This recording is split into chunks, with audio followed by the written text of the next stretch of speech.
Good to see you here.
I'll speak after the speaker of the days. No, it doesn't really have much of that from the last meeting, so I'm still doing this trial and error with sound. I've also, excuse me, spoken with another audio visual expert, and they're working on getting a quote to have it in the room. And he also gave us another information about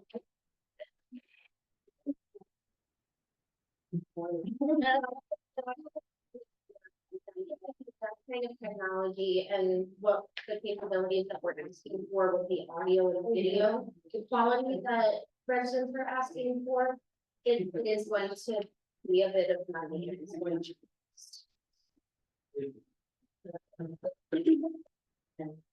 no, but the company that I spoke with, he works with 45 to 50 other municipalities and has outfitted them specifically for the audio and visual and for the hybrid case. What they do.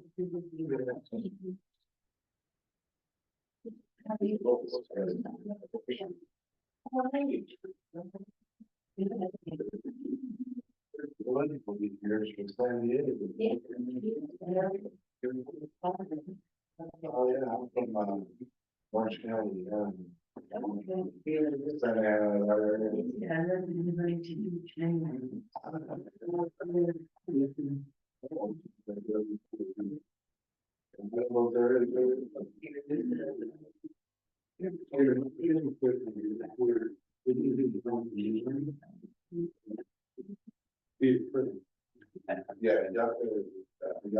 like, more, higher, like,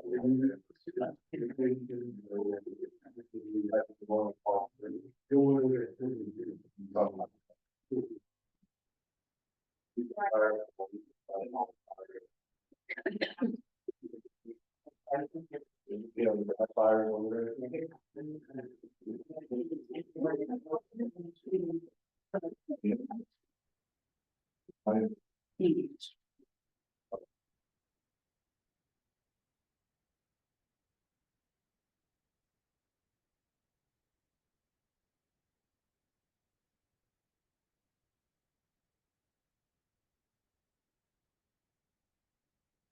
This topic. Yeah, I'm good.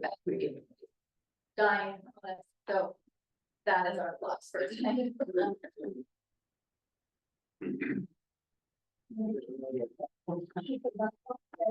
Oh, it's 6:01, okay.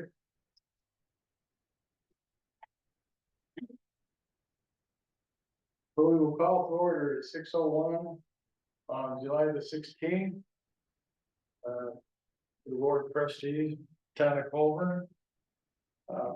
Please stand for the pledge of allegiance. I pledge allegiance to the flag of the United States and to the republic for which it stands, one nation, under God, indivisible, with liberty and justice.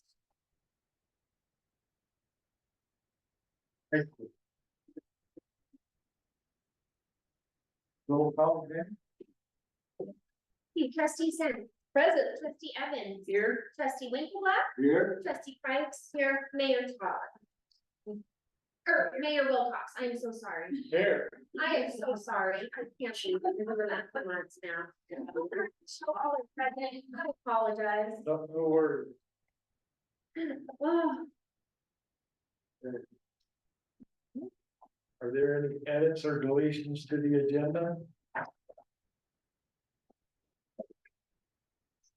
Has everybody signed in on that?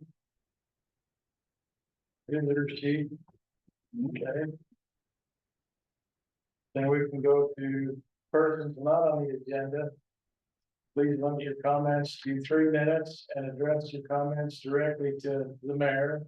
Identify yourself by name and address when making comments. Comments should be courteous, civil, and constructive. The town board will make no decision nor take action except to direct town manager.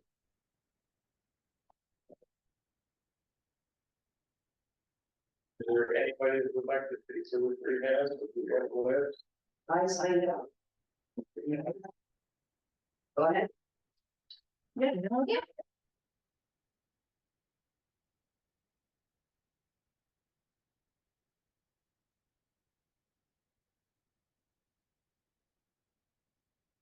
My name's Teresa Wilcox, they're over, let me get my address. Name already spoken. 4th of July, we just celebrated. And my husband was out of town with a now vehicle. I had people coming to my house asking if there were gonna be fireworks. I received phone calls on my cell number asking if there was gonna be fireworks. I told them to contact town hall. People are very upset. And how it was brought to my attention, it says right there, we the people, the Constitution, well, we the people of Collbran are upset and pissed. We would like to see a budget for fireworks next year. And there's gonna be no fireworks, and we'll let the community know there's people willing to put in money to help it. So it brings a lot of people from other places, from Oregon, Colorado, Utah, to come up to see these fireworks. Fireworks have been great up here all these years. So I would like to see the people coming back into the town. We had a lot of people here last week. And that is true, people have yard sales, people maybe honey cut. I think fireworks need to be put in the budget, if not, the reason why, since people, town of Collbran knows that. Comment made to me was, if they could not approve because of the budget for fireworks, then why are we buying new glass doors? Why are we buying hand strip, little massage things? Why are we buying clothing with over town hall or whatever? You know, are these really truly important? So that was what was brought to my attention. I will have a petition to you with everyone's signature on it. Would like to see the fireworks next year for 2025. Okay. The other issue I'd like to address is the Marshall situation. I have a name here from Carbondale Police Department, Kevin Wademeyer. He's very interested. He's moving up here to Vega. I'm going to hand this to you. We'd like to have one of the positions. Needs to know who to contact. So that's the other thing to address. And that's it for every time. Thank you. Mention what we discussed, like, fireworks, maybe it's all budget. And going to our department. Sure, the mayor and I discussed yesterday bringing the subject back at budget time and seeing what we can do and possibly working with the fire department.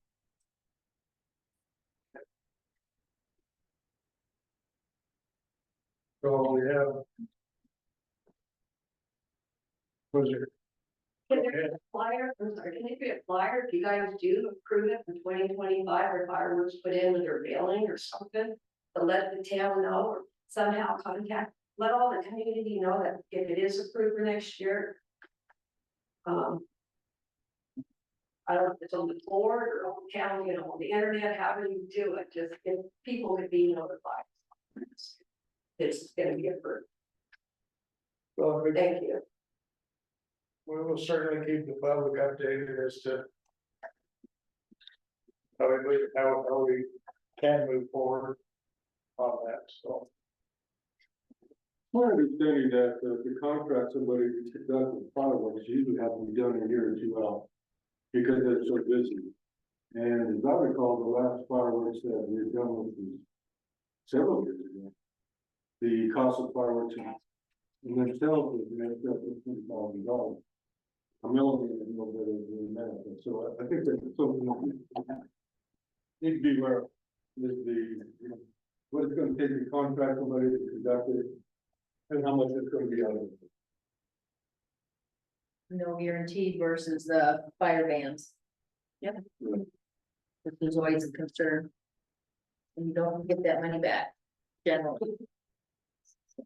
So what we got, there has been fire bans, but what they have done in the past is, set them off for the first of the year. Right. New Year, First and Fourth of July. in fact, I think it was set off at Candy Park one year. They had at Christmas. Yeah. Yeah, we've done that too. Yeah. Okay. Approval of the minutes from June. There's one. Oh, I'm sorry. Apologize. Go ahead. Do we need me to walk over there? You're good. You're good. My concern is. I don't know what is true or what is false about. Could you please state your name and address for the record? My name is Pastor Ray Martinez Senior, 58274 P Road, Collbran. I have a question regarding the market business.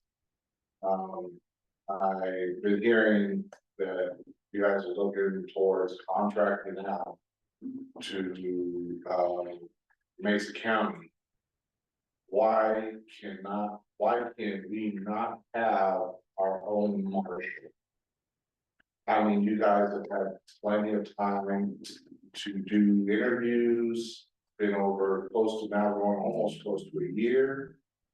And contracting might be okay, but I think town marshal would be, town Collbran would be a lot more comfortable and happier with an actual, their own town marshal.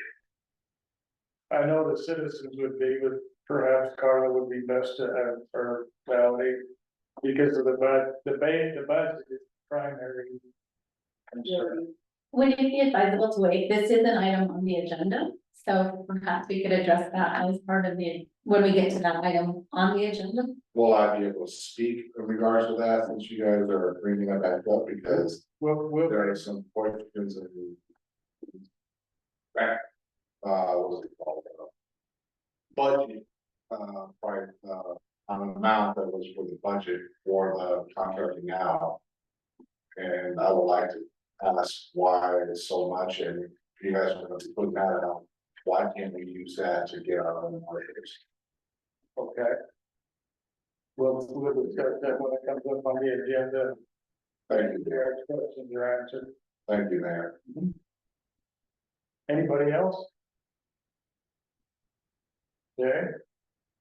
Number 6, approval of the minutes from June 4th, 2024 and June 18th, 2024.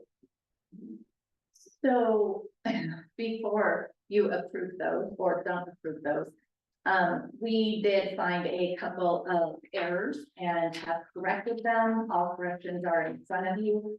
So it would be acceptable to approve with corrections. Okay. Yeah, I saw those errors. Who prepared these? Yourself? No. Who prepared them? Jen, my staff. So who proofreads them? I do.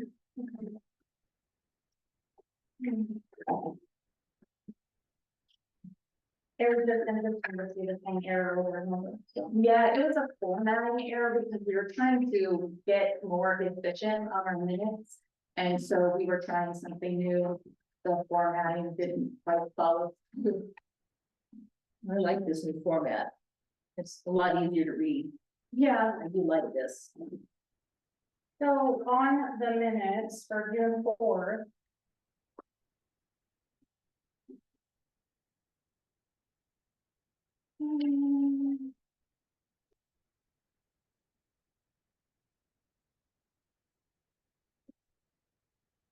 It says on page 5. That we appointed Greg Mueller as the municipal judge and Melanie Monserrato as town administrator and treasurer. That is not true. No, that should say clerk and treasurer. We can correct that. Let's see.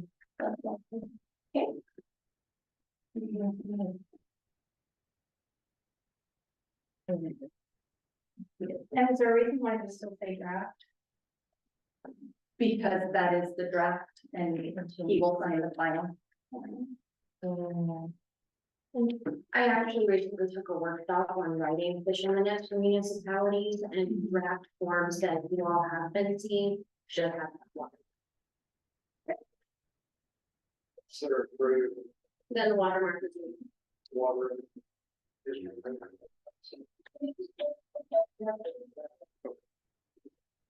Okay. Is there any further discussion? About the minutes? I move we approve the minutes from June 4th, 2024 and June 18th, 2024 as corrected. Second. And with the correction, As corrected. Corrected. clerk and recorder.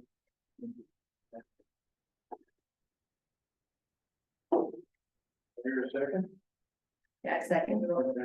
We have a motion and a second. Any other comments or concerns? Hearing none. We'll call for a vote. Trustee Winkleblack, Yes, trustee Evans, Yes. trustee Price. Yes. Trustee Zentz, Yes. Mayor Wilcox. Yes. Motion passed, thank you. Can y'all hear me okay? Yeah. Yes, sir. I'm working on it. Okay. Approval of expenditures from June 24th.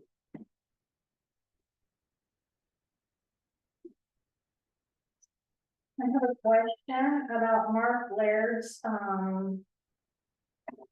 page 20, I have to put numbers on my own pages because there's no numbers again, but, construction retainage, it looks like we held back $1,081.70. Yes, that's correct. Have we received that now yet? No, we had to publish, in the newspaper, filing for if any vendor had any claim against the project. That protects the town in case there's any sort of mechanics lien being filed against the project. So it was advertised. The date of the final settlement is June 30th or July 30th. And then once that happens, we will shoot a retainage within the contract resolution.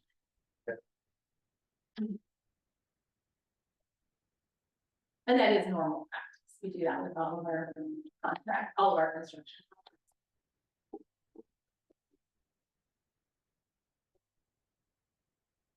Schedule.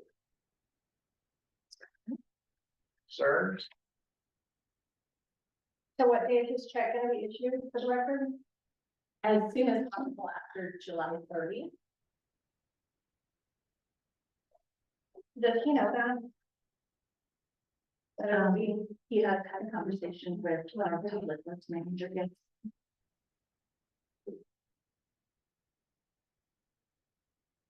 okay, further discussion? Entertain a motion. I move that we approve the expenditures from June 2024. I second the motion. Okay, we have a motion and a second. Any further discussion? Hearing none. Call for a vote. Trustee Sims, Yes. trustee Price. Yeah. Trustee Evans, Yeah, trustee Winkleblack, Yes, and Mayor Wilcox. Yes, Motion passed, thank you. okay. Consideration of intergovernmental agreement with Mesa County and the Mesa County Sheriff's Department for law enforcement services with the authorization for the mayor to sign. So after our last meeting, I was asked to continue the conversation. So, and to move forward with the contract for the sheriff's office to provide law enforcement for the town. I have worked with, members of the sheriff's office, their legal team, our legal team, and our insurance. And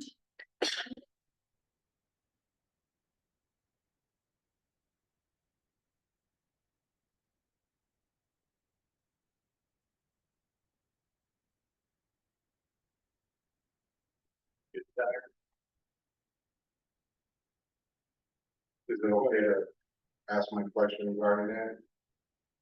As far as the budget and everything, Yeah, Well, as far as the contract. as far as, okay? is it okay, or will I have to wait till you guys authorize us to speak? Wait. Go ahead and, This is in regard for Melanie, who's the town manager. I'm assuming, Melanie, you're the one in charge of doing interviews and going through all the candidates for the town marshal. Yes or no? I would have received applications, yes. Okay.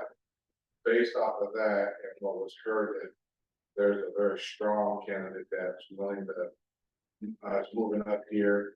Plus the budget you guys are pulling out, which I heard 350,000 for that. If you're gonna be spending that type of money, that would be awesome to use that for, to, two town marshals that are perfectly. That's 175 a piece. That's a good little chunk of money for two good solid town marshals. One possibly, one's over here. What was the name, Teresa? The mayor has it, What the was, name of that marshal department down, yeah, but you have the former deputy marshal, Jeff Myers, very interesting. so there's two strong candidates. Kevin Wayne Meyer. And part of it is, and even before, Jeff was hired. And as I recall, they were vetted through Mesa County before we officially hired, so they have to take a site evaluation and of course the training. And one thing that this budget allowed for was for Mesa County to open two more spots so that we would get their experience. We wouldn't get just duties or somebody that we didn't know, so to speak. And are these two mayor, or these marshals that you guys, or whatever, looking to be up here for Collbran, is that gonna be, those two are gonna be available 24/7? That's so that Mesa County can give us that coverage, plus they have a rover. Yeah, I've met them.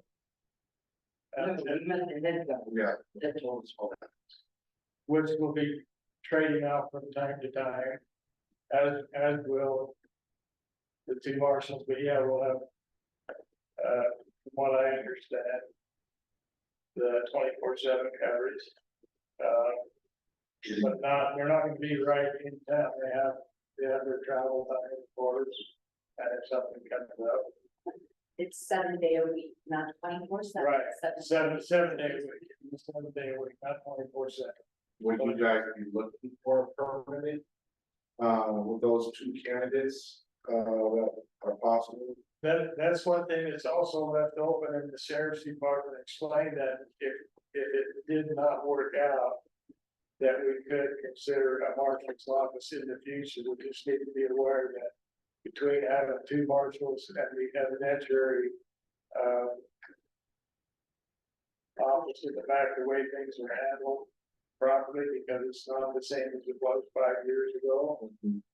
That's why it was so good to have the guys that took the inventory and locked everything up, explained everything that has to be done today, because it follows not just the department, but the officer themselves for life, depending on what the circumstance is, so. I want to clarify that $350,000 is not all income. That's vehicles, that's the whole marshal budget. So if we have 1, 2 police officers, it's their whole budget, it's not all income. Thank you for clarifying. Good. Julie Trudler, 274 PD Road in Collbran. On the July 4th weekend, I met personally met and talked to the guy that is in charge of the rovers, who goes where in county, all of that. And he was the one who told us this $300,000 budget. He said that it would take time to get the approvals on their end for all of that. But according to what he told Ray and I, that there would be at least one marshal here 24/7 in the Collbran area. So if that's not the case, It'll be 7 days a week, not 24/7, and that's one reason that we don't have a marshal's office right now, is because people are going to, and this is just, I guess, from personal experience. Going to Adam's door, and I don't know about Jeff, but it was pretty rough on his life, and it really burned him out. So they have a life as well as the rest of us. And wouldn't it be prudent at least to interview this? Well, we know Jeff, I think, at least somebody to interview this Kevin Wayne I think, before you guys approve this contract. well, either way, it would be prudent to forward this, I believe, to the Mesa County Sheriff's Department, because they would be vetting whoever we would consider anyway. And what is that you're holding that would be forward? I thought this. This is Kevin Wainmeyer. He gave his name and everything was moving up here in front of Park. Yeah, I'm just thinking it would be prudent to, were any other interviews done, a number of months ago? One of the things that came up in the town meeting was that there were people that hadn't been interviewed yet. Has there been any new interviews since, say, 3 months ago? Any interviews done? Not that I'm aware of, we only had one that actually was interested in. Yeah, they didn't pan out. And of all of our equipment, I see there's one marketable vehicle back here named, so I would understand that $350,000 budget would be for vehicles and upkeep and probably munitions and all those different kinds of things. And that there is a chain of process that's done for, things like that, but I don't know what Jeff or Adam were paid as salary, but a $350,000 budget, wouldn't that cover 2 marshal salaries? And even if we needed to get some kind of our own system here for things that they take, that can be locked up and that kind of thing, all of that needs to be there. All of that takes special training, and that's one thing. That's why our administrator Melanie spent so closely working with the sheriff's department, so that she, is familiar with that. It takes special schooling just for somebody, even in Quebec, to be able to handle the evidence. And one of the things that we found out was that we were grossly underpaying, they're having a hard time even at $90,000. Getting somebody to hire on to Mesa County Sheriff's Department. So that's a $90,000 salary, $90,000 salary. and nobody's jumping. Nobody's jumping. They're looking more towards. They said in the next couple of years, probably $120,000. From personal experience, just being in Portland, Oregon, getting more than that. There have been hundreds that have quit and left because of the.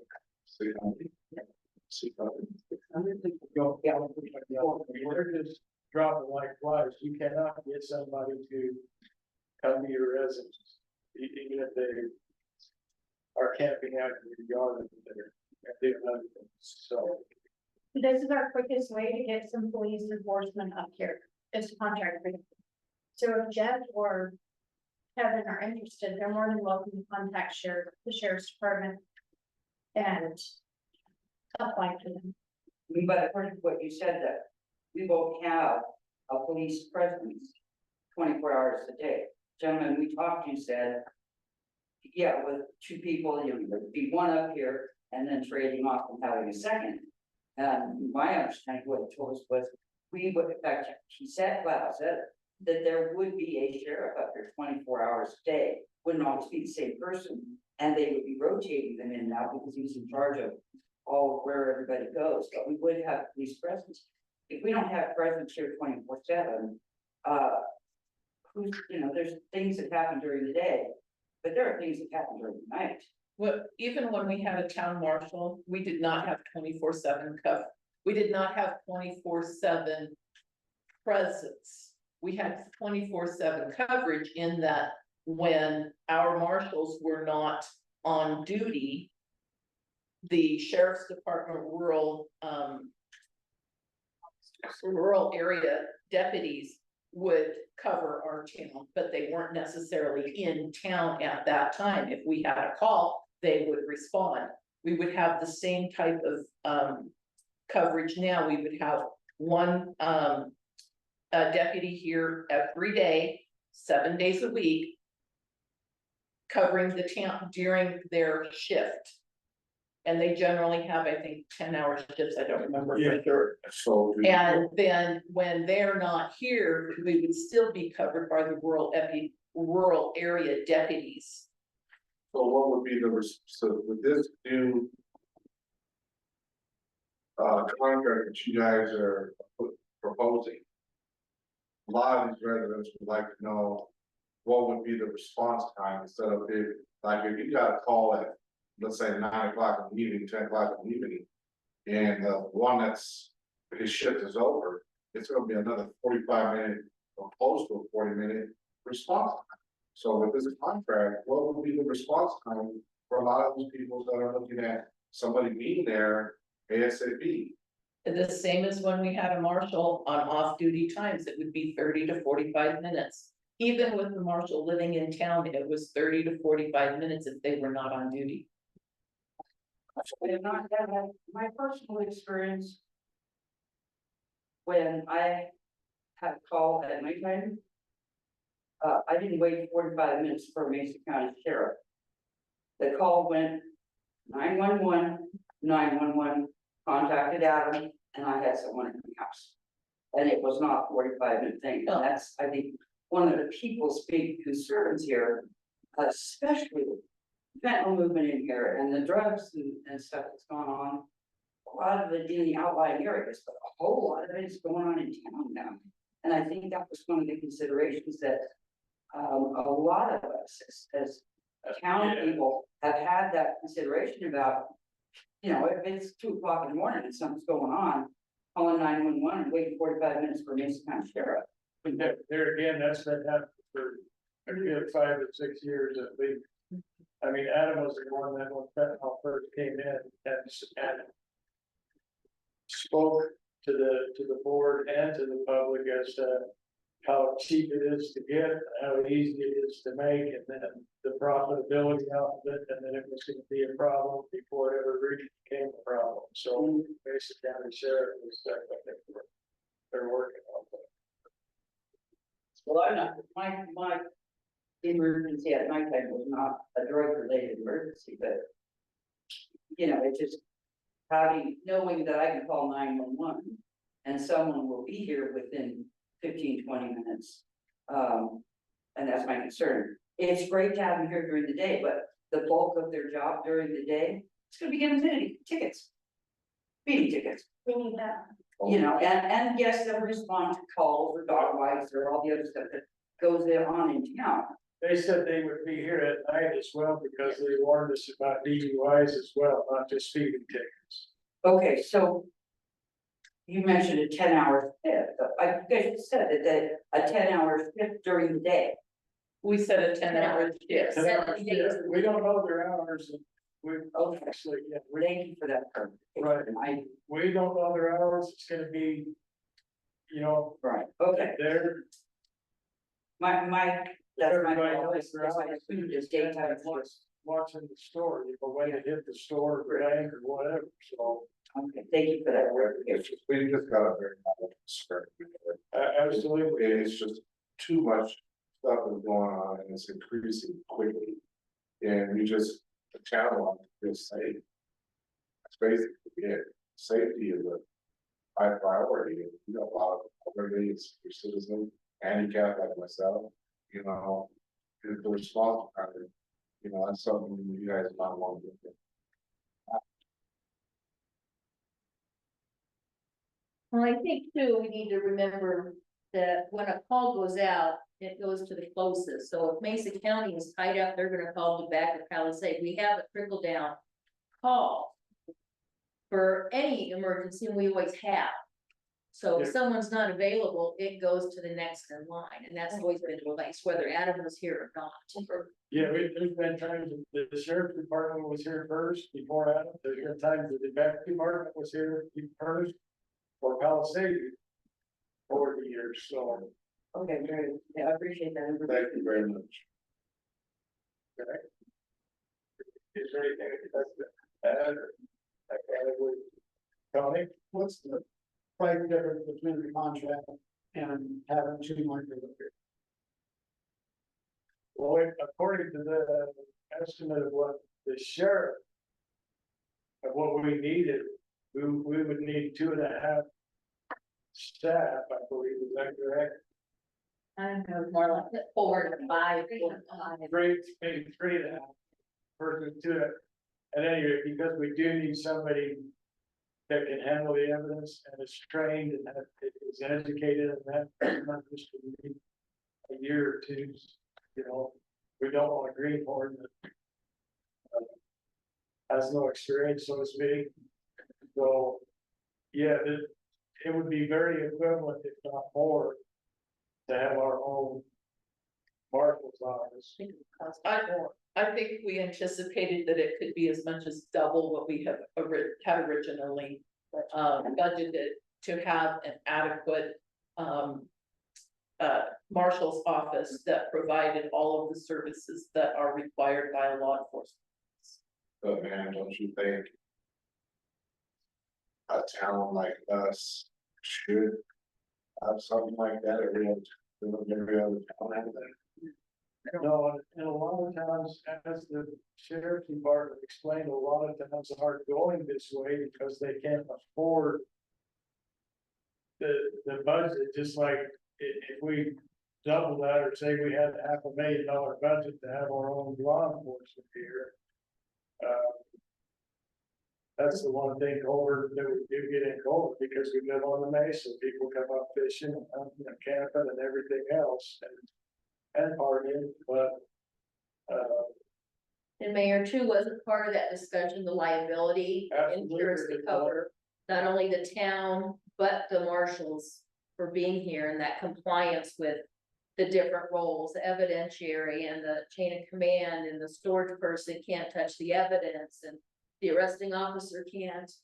That was what was getting us in trouble with needing more than 2 officers to be in compliance. Coach Madge, I would imagine health insurance would be a. And yeah, it's huge, and that's where those auditors had helped us. Yeah, it was Being a lot of- really enlightening, it was more or less a lecture as to being brought up to speed as to what law enforcement is becoming, and it's gonna progressively need to be more so. And many small municipalities now are doing this. Exactly, that's, you know, This is that's the what I trend. just said, this is the trend because They're more experienced. small towns just don't have the budget to take care of what needs to be done, covering the liability, the insurance and everything else.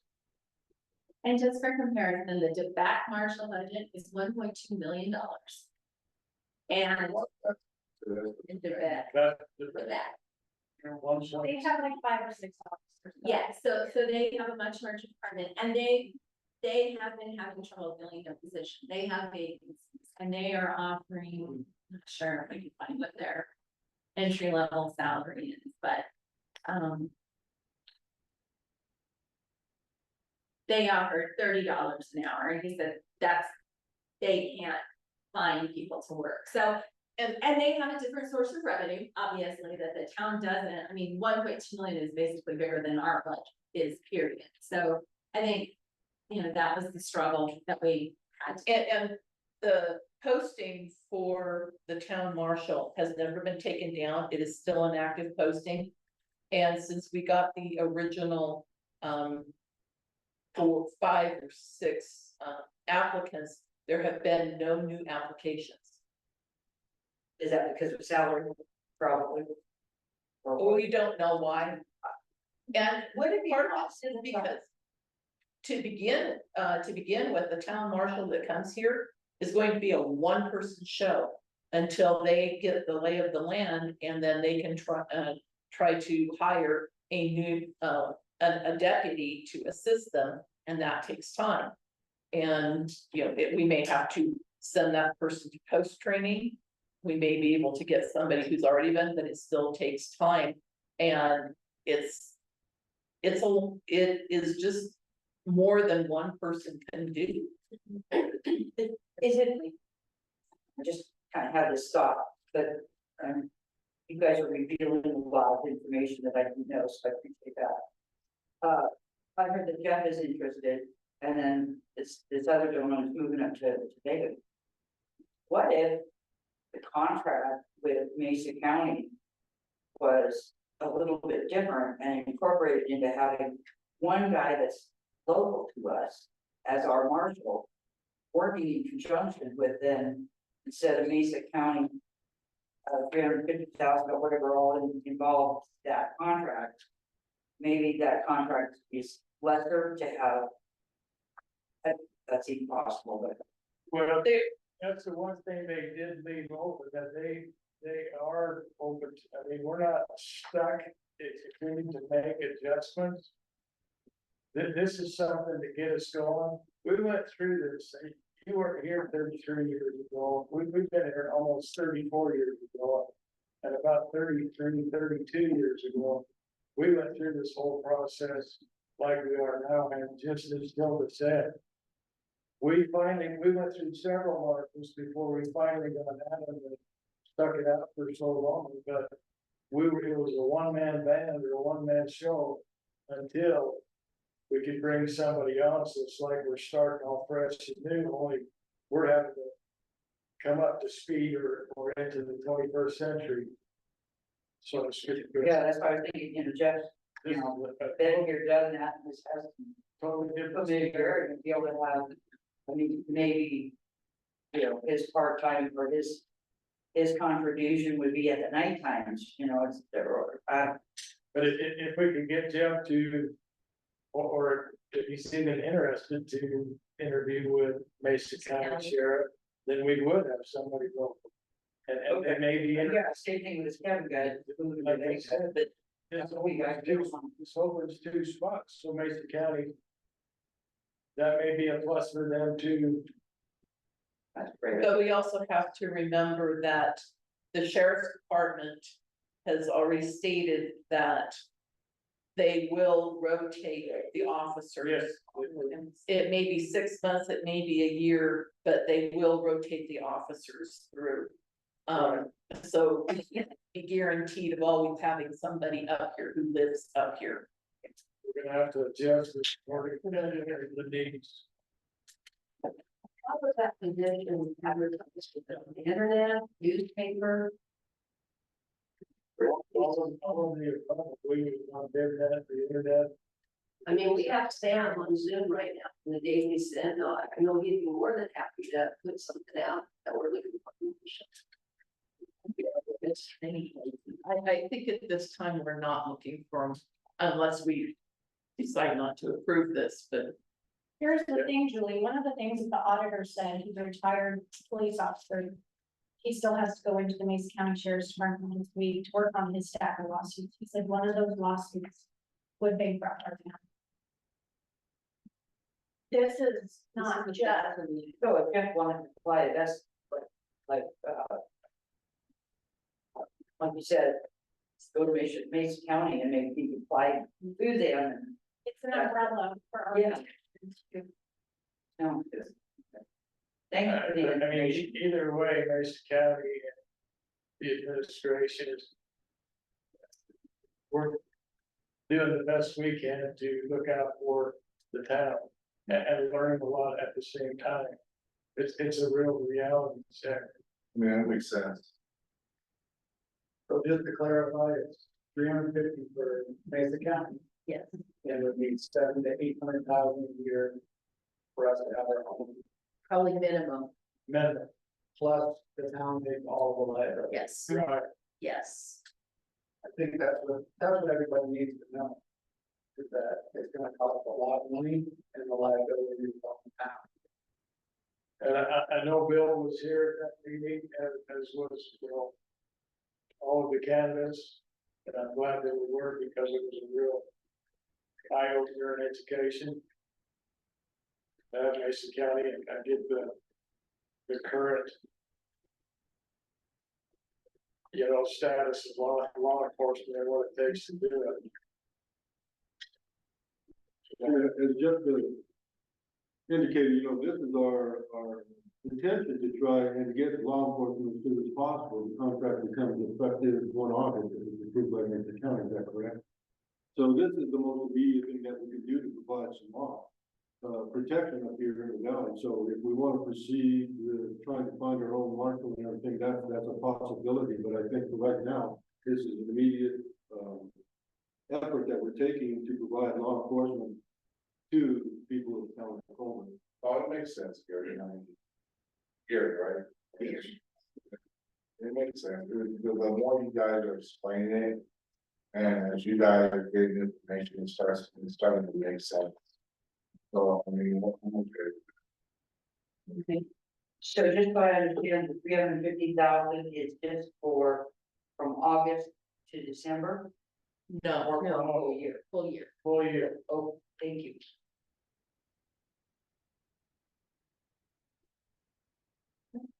Are there any other discussions or concerns?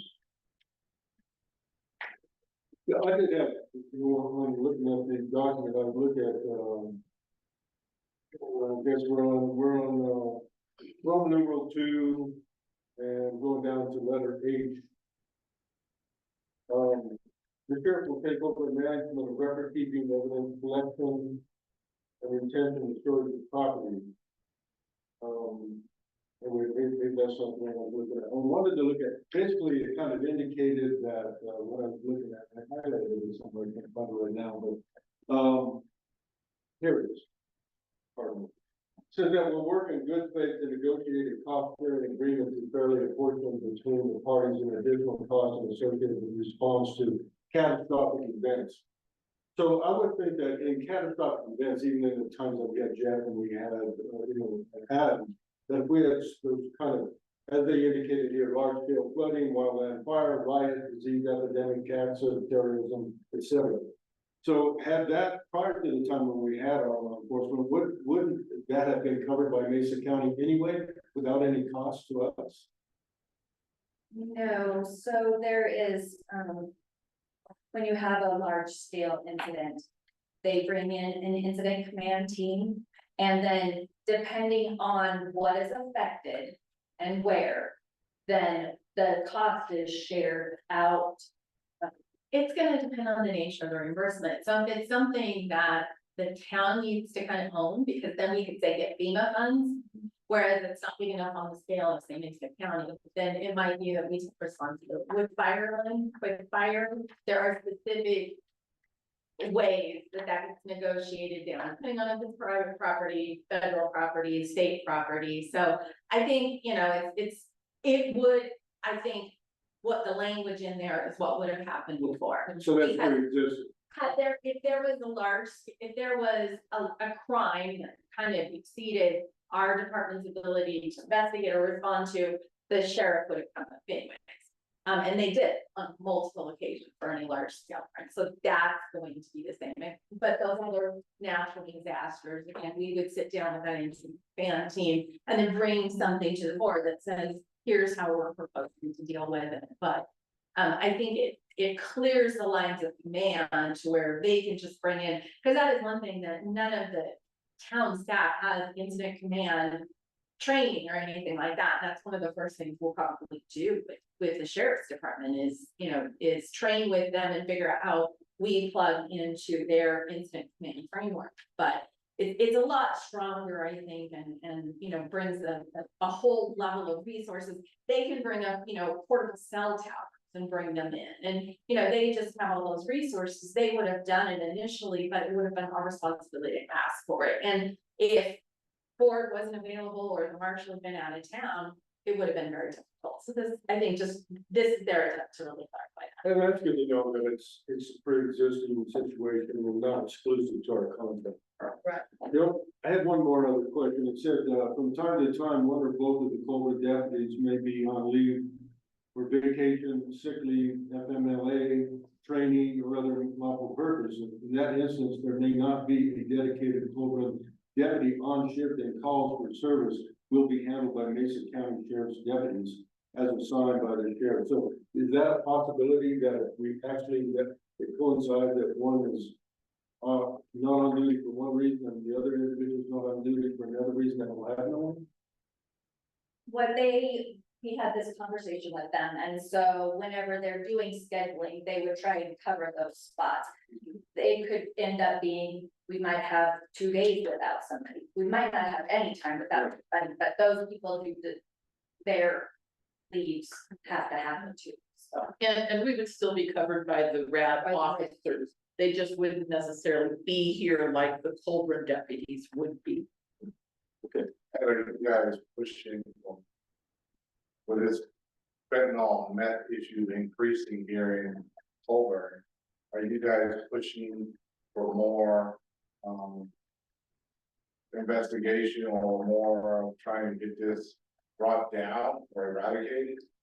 So with this contract brings all of the resources of the sheriff's office, including their task force and their drug task force, and they do plan on, we have all of that at our disposal, meaning they will bring them in as necessary. The other thing that I learned the last time the undersheriff was here, that if there is, so that the community knows, if there is a vehicular accident or whatever, then the state patrol comes in and investigates that. So the chain of command, just as if the slide happened, that may not be in the town of Collbran, but if there is an accident in the town of Collbran, there's bodily injury, whatever, then the state patrol should be called up and They handle the investigation. they take over the investigation from Mesa County so that the evidentiary is handled properly. So. And it was that way when I was here. And perhaps another advantage is with our deputies, if there was drug trafficking or any crime that was going on, unless it was actively observed, the people could do it right outside of the town limits. And the town marshal couldn't do anything about it unless there was an active crime in town.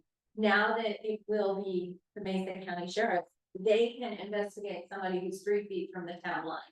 That our marshals do not have the authority to do that, so we'll have that strength. The other thing, and we hear a lot of complaints, is, all the traffic and bad passing on 65 and 330. Again, that was not something that our marshal could ever, enforce with the speed limit.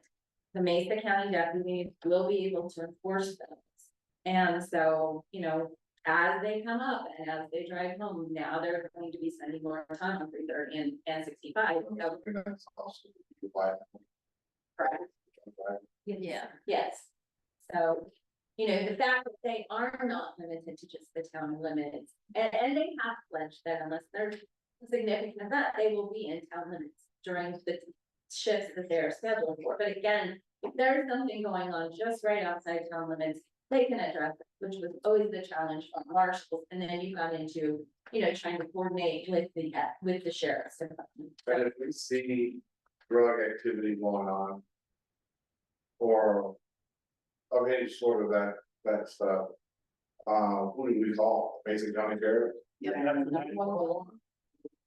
They will ascertain who needs to come up with. And we have asked them, and we will find some scheduled office hours that we can have. Here, people in here in town hall, and so we'll be able to schedule appointments with them. They'll also be sitting out in their shops all the time, so they'll be on the streets, you will see them, so. They'll be up here for the, VIN checks. Seasonally, you're gonna, just like we always have, see more state patrol there in the ski season, especially from Mesa down through the canyon. I've seen state patrol go up towards Vega as well. So. I think one of the biggest assets this town has is the people of this town. It's like you see a lot of communities, see something, crazy. And that's the thing about it, you can't turn a blind eye. If you see something going on, then we need to make law enforcement aware. So that there's a responsibility for our citizens as well. To not be, to be proactive. And reporting anything they think is unlawful. And that's something that maybe the community has been working to do. It's like they do neighborhood watch programs in other places. People are always at one, to whatever. Most cell services work here, so they can video or send, call 911 at the same time. I get that in. Do we need a motion on number 8 or do we want to? We do want a motion to approve and have the mayor sign the contract. The motion that we approve and sign the contract with the maintenance. I'll check it. Okay, we have a motion and a second. Any further discussion? I think this is a great move on our part and I think the citizens or the residents of Collbran will find that we are going to have a lot more presence, the law enforcement presence than we ever thought we could have. Inconsistent. I think we'll sleep a little bit. Thank you guys for breaking it down, and we appreciate it, because that was one of my biggest concerns. And we as a town dropped the ball in informing the people about the workshop. For when the 2 auditors came in and gave all this information. And that was just a shortcoming on our part. Because it would have been nice, but one of the residents who contacted me asking when that was, and what got said. And it would have been nice for the public to know. Maybe hindsight 2020, could have it over there because it wasn't safe, but. Thank you, Mayor. We're always like. Okay. Roll call. You got it. Trustee Price, Yeah. trustee Evans, Yes. trustee Winkleblack, Yes. trustee Zentz, Yes. Mayor Wilcox. Yes, Motion passed. Thank you. thank you for your patience. Well, thank you for your information. It makes a lot more sense. Okay, number 9, consideration of resolution number 6, series 2024. a resolution of the town of Collbran, Colorado, providing for a supplemental appropriation for contacted law enforcement services for the year ending December 31st, 2024. So, And this is just a legally required mechanism to adjust the budget for the cost associated with the contract from August through December. The $350,000 are an extra money to be adopted as from the budget that you all saw. Okay, that makes sense. I just now noticed this, but before it gets signed, you can approve it without this change, but before it gets signed. Where it says revised, 2019 revenues, it should probably say revised 2024 revenues.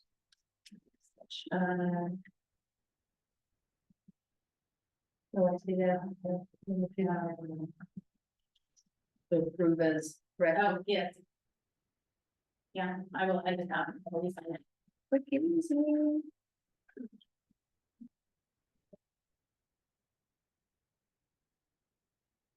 I move approval of resolution 6, series 2024, a resolution of the town of Collbran, Colorado, providing for a supplemental appropriation for contracted law enforcement services for the year ending December 31, 2024. and I'll second that. As corrected. And then you're just talking about, this supplemental approval, is that from July, August to the end of December? Yes, And then starting with the new year, it's the 350 for the whole year? yes, and it will be in the budget. Okay, we have a motion and second. Any further discussion? Get a vote, roll call. Trustee Evans, Yes, trustee Winkleblack, Yes. trustee Zentz, Yes, trustee Price. Yeah. Mayor Wolf, Yes. motion passed, thank you. Okay. 10, staff to provide an update on the auditorium renovation. Yeah, so this is an update from April 9th, which was the last time that we brought this project before you. Since then, we have done a lot with the auditorium. Specifically, we have been working with our construction team, and that includes our Chamberlain architects. And the construction management team that we selected based on the bidding process that we did in the early part of the year. And that is the team from Asset Engineering. They're in the process of switching their names to be Asset Construction.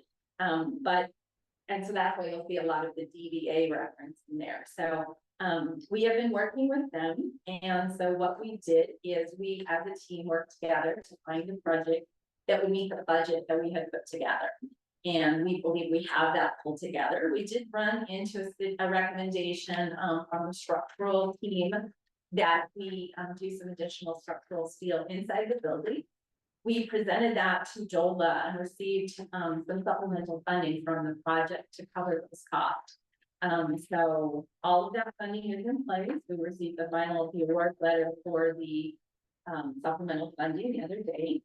So what we would like to do, we'll introduce the asset construction management team and let them talk about it. But what we would like to do tonight is move forward on this project. We believe we have a great project. We've worked really hard. I think that we have a project that will preserve and protect the auditorium, make it usable, make it functional.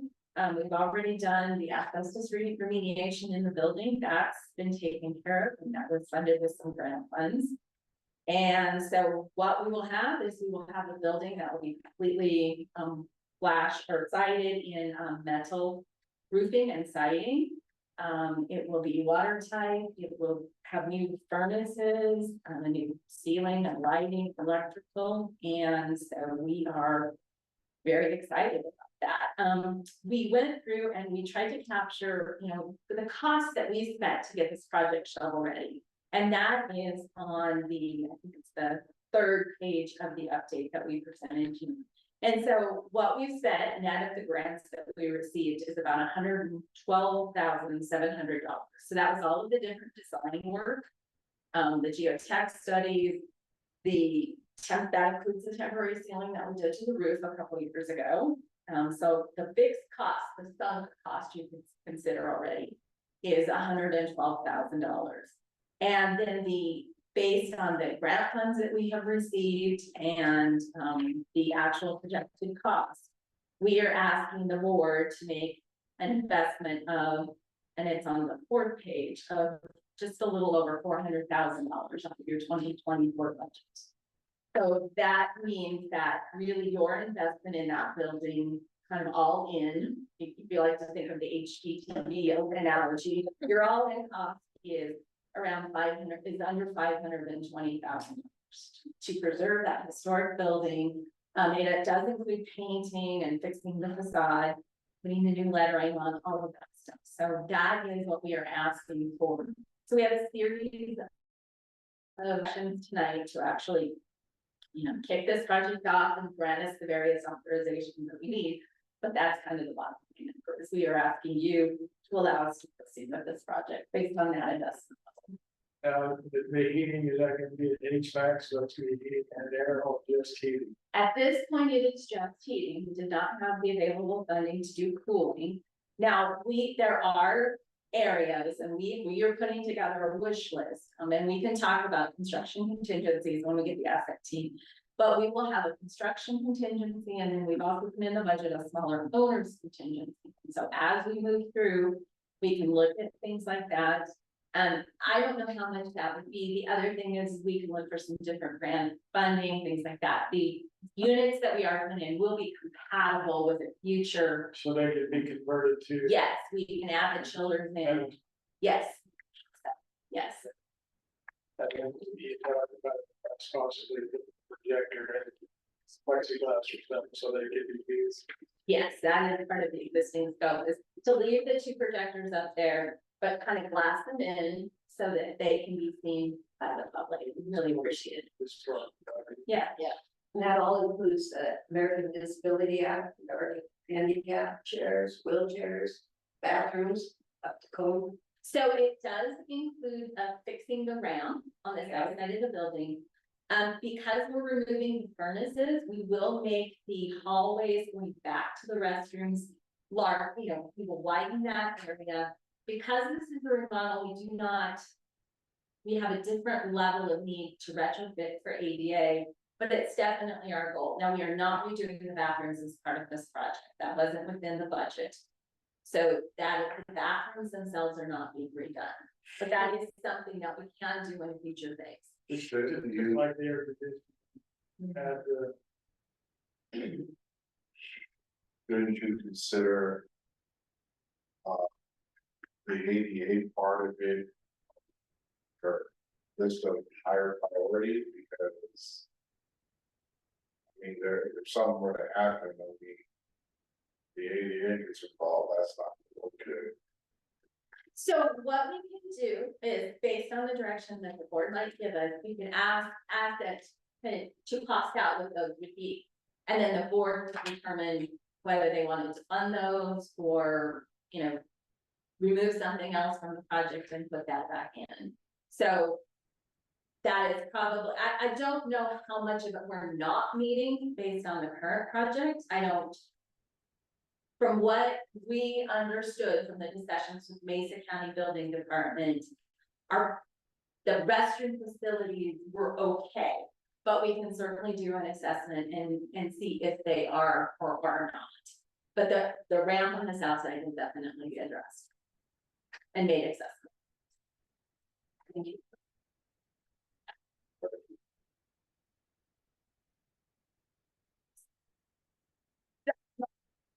Stand up now and talk a little bit about the project. Now, they are the next item on the agenda, which we need to actually approve their CMGC contract with their guaranteed maximum price. We can go into that, but again, we just wanted you to meet the team and their perspective on the project and the doability of it, the feasibility of it. So Sounds great. So I'll give a brief introduction of who we are in our company, but the bulk of the work is gonna be on Derek, which I'm thankful for. But my name is Jane Hism, and I am the president of Asset Construction Management. We were at Engineering Limited until earlier this year, when we adopted the DBA of Asset Construction Management to better represent what we do. We have been in business for 30 years now, and we do strictly commercial, so we don't really dive into the residential world. It really is where we're from.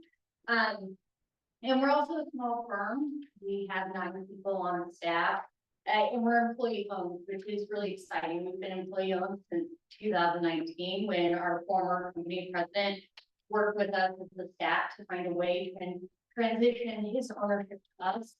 So that was really a great gift to us, and we've been really, really fortunate. It's so really, we interviewed for this back in January, and we were really fortunate to be selected.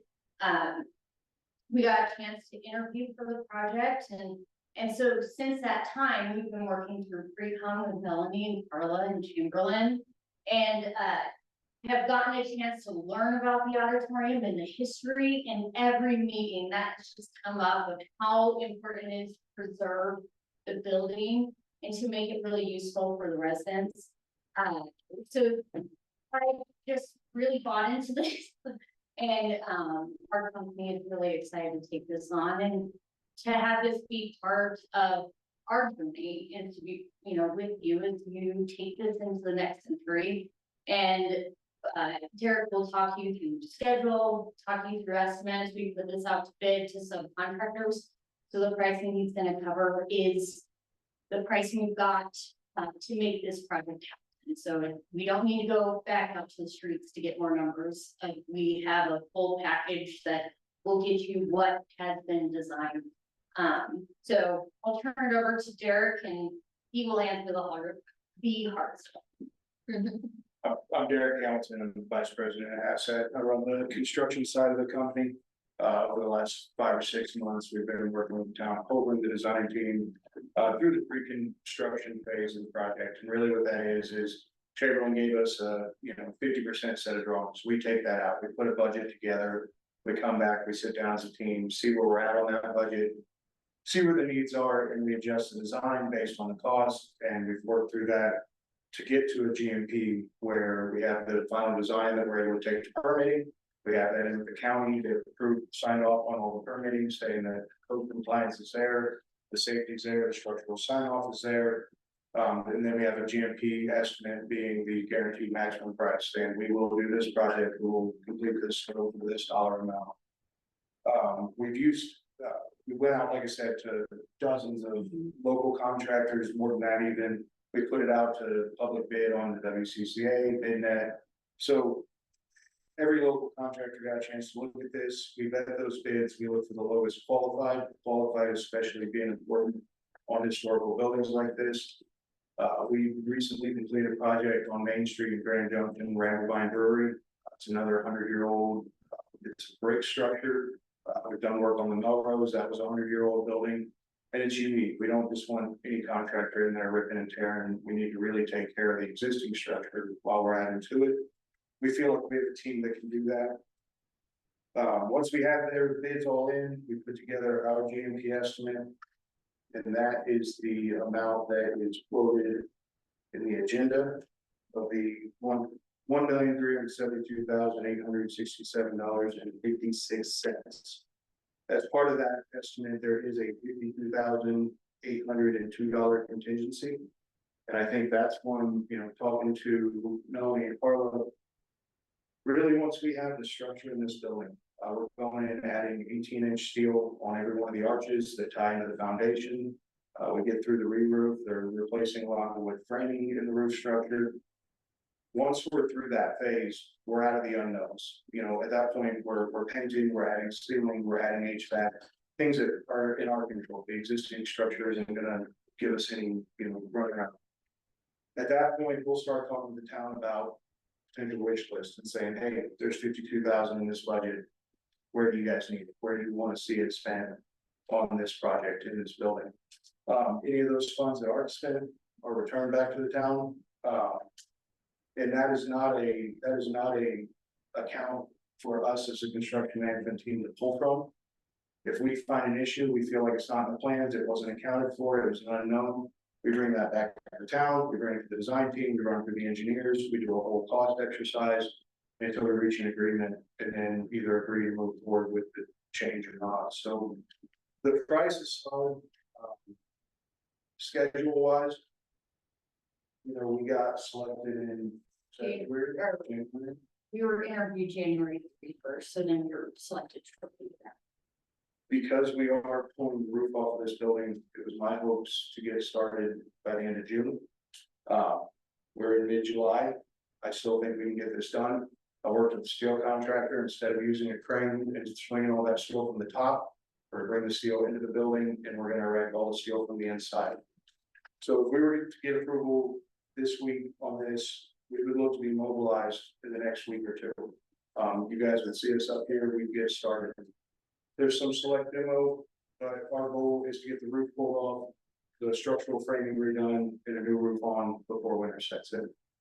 That's a huge time constraint that we're against is if it snows on us before we have that roof on, we're in trouble. So that's, there is some pace that we've been asking for from the town. That's the reason behind it. After that, I think, you know, we'll be moving through the structural steel, the MEP, electrical, mechanical, the gas piping, and then just our finishes, and we think we can be done by the end of January. Along with that construction process, what we would ask for from the town is access to the parking lot north of the building. We'll need that for storage, deliveries, staging, our dock trailer, our office functions. So we would look to utilize that parking lot to the north of the building. And then for a portion of the project, specifically the roofing portion, as we're pulling the roof off, put the new roof on, I would ask for a couple feet of road in High Street, just from a safety standpoint. That our roof is tall, it overhangs the sidewalk. If I'm only blocking off the sidewalk, I can't guarantee that people in the road are safe. So I would look for a portion of that fenced off. We understand there's a one-way alley. We are not looking to utilize that in any way. We would like to stay out of the alley. Our fence would be on the auditorium side of the property line for that. But as a whole, I mean, that's the 30,000 foot overview of the project. So are there any specific questions you guys have? So for clarification, so you've done basically you handle the mechanical engineering and you're going right through the construction process as well. So you're really going to be doing the whole. Wait, so for clarification, we do not do the engineering big part. I believe we did the engineering for this project. Yeah, and they're underneath the contract with Chamberlain. Okay. So we're just being brought on for the Construction portion. Yeah. Deciding that, and this is just something that I learned over and over because I was in a Quonset that down there surplus, and I know a lot of the new metal roof comes with a reflected to kick back the solar rays, which really helps with the heating and air conditioning. Is that something that you're? I don't know about the specific Material? Yeah, I don't know about the specific specs on that, but I do know, you know, this new roof and the new roof assembly passes all the new energy code. That's a big part of what Mix County is reviewing for when we turn in the plans. So as far as energy code goes, and our new energy code is pretty expensive and all that. So I don't know about the reflective property, but I can say that it needs to go energy code. I was just amazed how little it took to cool. I think there's more square footage in it than there is in this. There literally is just a couple of smaller swamp doing. But it was amazing. So, My question is for management. Do we have a contract with the bank for them to have access to the parking lot? We do. And we discussed with the bank today that you were considering this tonight, but with, you know, but we won't impact the drive. yeah, kind of courtesy, we would keep them Yes, we'll keep, and Derek is already, he's got cards, and he'll pass them around. I think that is an important part, sorry, you know. I wanna be available, we are at a Grand Junction, but, we'll work with the community, we'll work with you guys. I don't want, if there's a need, if there's an issue on our job site, that our job site's causing, I don't want it to have to run through the chain of commands, come up in the next meeting, eventually get to us. But we wanna be available, so, you guys will have my number, the neighbors will have our number, the community will have it. Calling me is gonna be the fastest way to get something. So if there's an issue, we're available. We're gonna have a guy on site every day, 5 days a week. Yeah, whenever we have a contractor on site, our guy will be on site. We have a man named Brian Doyle selected for this project. So he'll be here every day, and then Derek really loves, and he's really great at it. He'll introduce himself and Brian to all the neighbors. So they'll have his card and his information, they'll know his face, and so our goal is simple, just reach out directly to Derek. Or Brian, Brian will be here and can address anything immediately. Well, and I think the biggest impact that the construction is going to have. That that hasn't already happened because we haven't been using the building is. The parking lot will not be usable, but people have I'm hoping that people have been paying attention and that. We have been anticipating that this construction was going to happen. And, understanding that the parking lot just wasn't gonna be available. And people, unless they're gonna be at the auditorium, haven't been using the parking spaces alongside the building, so that shouldn't be a problem. Having that area fenced off. I'm excited. I'm so excited that we're gonna finally get this started and get it going. This is a great project. So we'll probably see, when we see. Are the engineers done, or will we see them as well as the inspectors to make sure that? So the engineers have done the full design, they're fully done with the design and request based on it. Now, as part of our construction process, we have to get a third-party inspector that is certified by Mesa County. I believe we were looking into geotechnical engineers. They come out, they'll do specific inspections on every bolt, every connection in our board, all the welds in the steel, local tightness. And they're inspecting against structural engineers, specs and design. Framing, drywall, electrical, a lot of those items are inspected by Mesa County Building Department. So they'll come up, we'll go a full permit card, they have to sign off on each step. At the end, we get the certificate of occupancy. We'll get a letter from the third party inspector, that goes to the engineer, they'll write a letter, that's required to go to the building department as well. So there's a lot of levels of quality control. Yeah, making sure that's done correctly.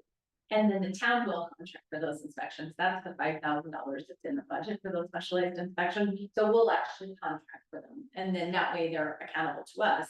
Yes, not to their team, so. We don't need to pay our inspector. Yes. There you go.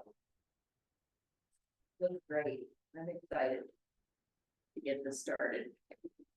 Been long in the making. Well, I know a lot of people are excited too, Yes, especially. I think so.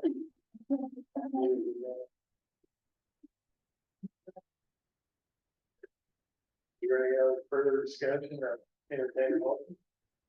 So actually, I don't believe there was an action item associated with the update. So the next item No. is number 11, so we're on 11. Right. Okay, So I'm ready to do the motion for number 11. Yes. I move that we approve the construction manager general contract agreement with Asset Construction, the guaranteed maximum price of $1,357,961 for the renovation to Collbran Auditorium with authorization for the mayor to sign. I second that motion. Having a motion and a second, is there any further discussion? Hearing none. We'll call the vote. trustee Press, Yes. trustee Benz, Yes. trustee Winkleblack, Yes. trustee Evans. Yes. Mayor Wilcox. Yes, Thank you, motion passed. okay. Thank you. Thank you very much. We are really looking forward to this week. It makes you. Yes, well, we will be seeing you a lot. Thank you so much. Okay, number 12, consideration of an amendment to the agreement with Chamberlain Architect PC in the amount of $40,000 for bidding and construction phase services at the Collbran Auditorium with the auditorium for the town manager to sign. And so this amendment is necessary, so as we noted in kind of the summary, the different phases that Chamberlain has done for us, this would be an amendment to that agreement, so this kind of closes out the project for them. It is $3,500 for the work that they've done in the bidding and permitting process. And then $37,500 for construction oversight. So what they will do is they will be the one reviewing to make sure that everything is put in meets the specs. That it's properly installed, that it meets the design requirements. And then if there are changes that we need, so something, on the ground, if they find something that needs to be changed, they'll put a request into the architect to make a modification to the plans. And then the architect will actually authorize it and say, yes, switch that way, and they will actually issue that. So they'll also review and make sure that all quantities are correct. And then, so every month we will get a pay application for an asset that then will be reviewed by the Chamberlain to make sure that all the work has been done. So that is the services that they will provide as part of this final phase of their contract.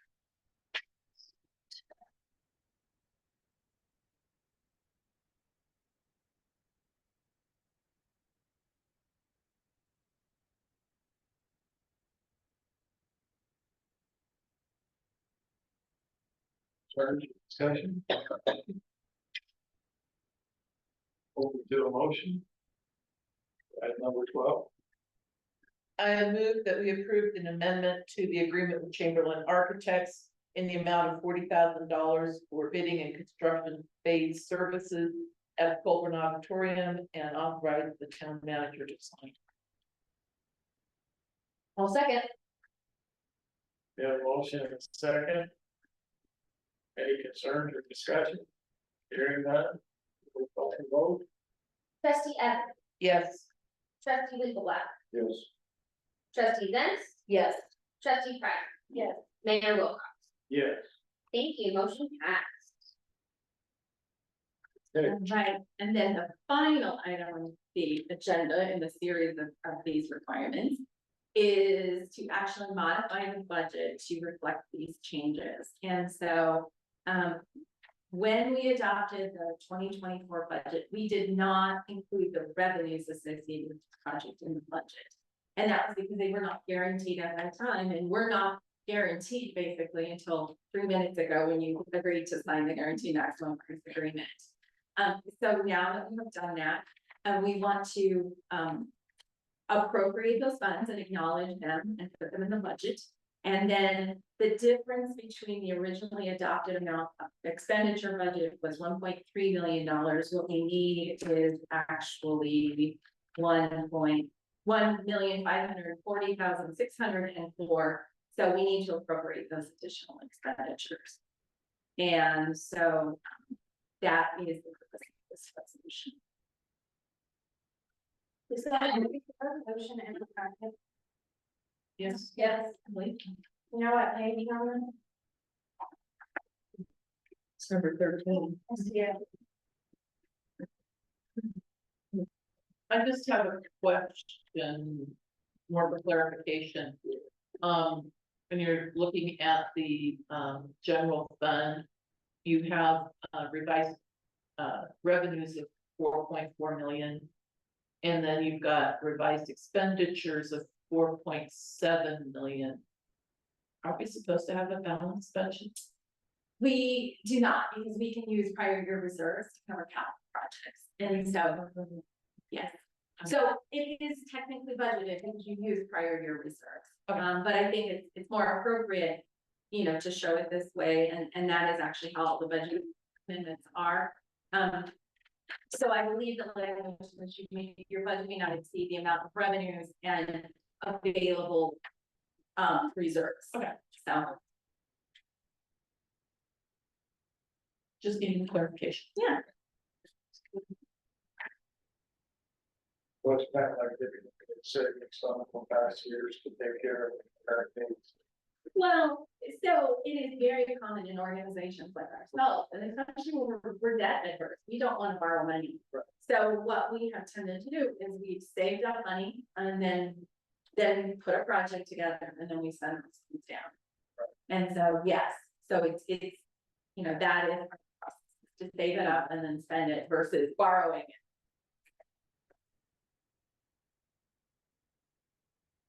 Is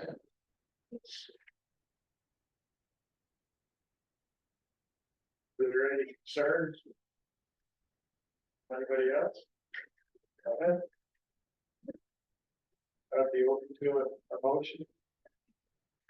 For consideration resolution number 7. I move that we approve resolution number 7, series 2024, resolution of the town of Collbran, recognizing additional grant-related revenues and providing for the supplemental appropriations for the year ending December 31st, 2024, for the purposes of renovating the Collbran Auditorium. I'll second the motion. We have a motion and a second. Any further discussion? Hearing none. Roll call or vote? Trustee Leafblatt. Yeah. Trustee Evans. Yeah. Trustee Price. Yes. Trustee Benz. Yes. Mayor Wilcox. Yes. Thank you, motion passed.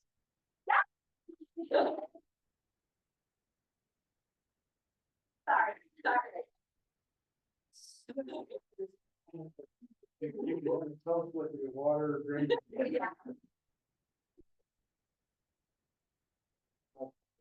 Yes, guys were hard for this. Yeah, great. And you have enough cars with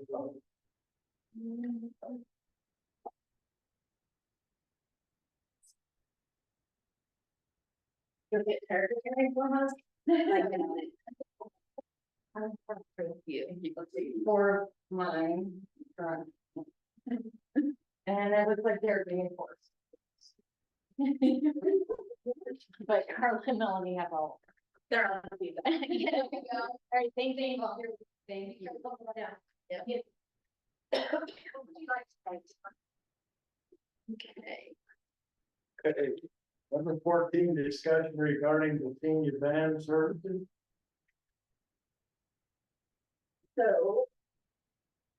From prior discussion, you guys know that we do not have the same funding we had prior, as of June the 30th, July 1st.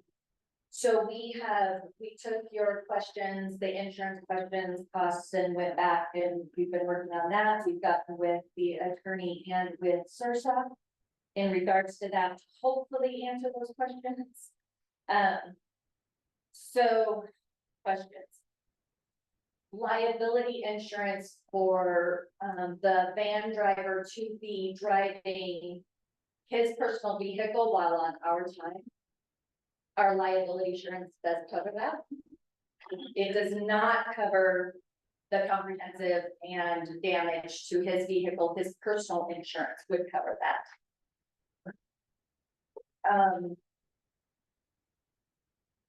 What else were my major questions? So I think what we got clarification is this does not fall under the regulation of a ride share program, as long as we employ the individual, which is the relationship we have and have had on for a really long time.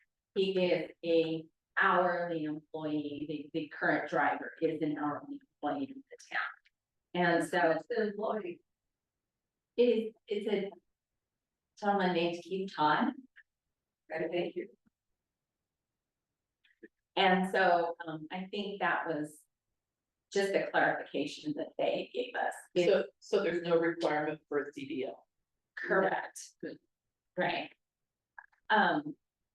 The CDL requirement was not necessary because of the size of the vehicle. Even if we were using the town van, it would not be required. I think it's more than a 16 passenger that would require a CDL. And so basically what they say is the regulations regarding transportation network company services, which is like the legislation that applies to ride share, Lyft and Uber. They do not apply when the transportation services are performed by a local government employee in a town-owned or leased vehicle.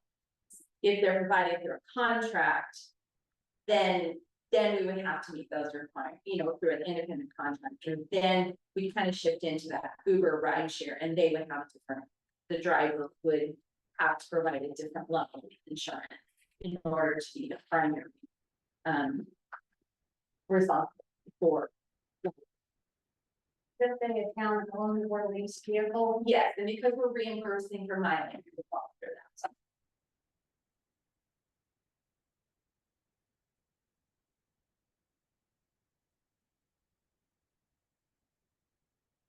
So what is our ridership for this program? I believe we have approximately 5 different individuals that ride at different times. We have 2 riders that ride more often than others. They would be considered riders. And where do these clients live? In Collbran or both outside of town.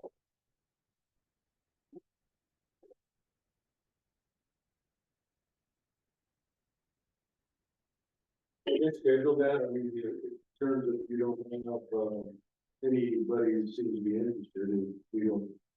I mean, do they schedule ahead of time if they want to take the ride down? They do, that require that they call in and schedule that they want to go, otherwise he does not take the trip, we have no riders. Does he take them to just different shopping areas or? Different appointments, different shopping areas, whatever it is they need to do in town for errands. So he's paid hourly, correct? Yes.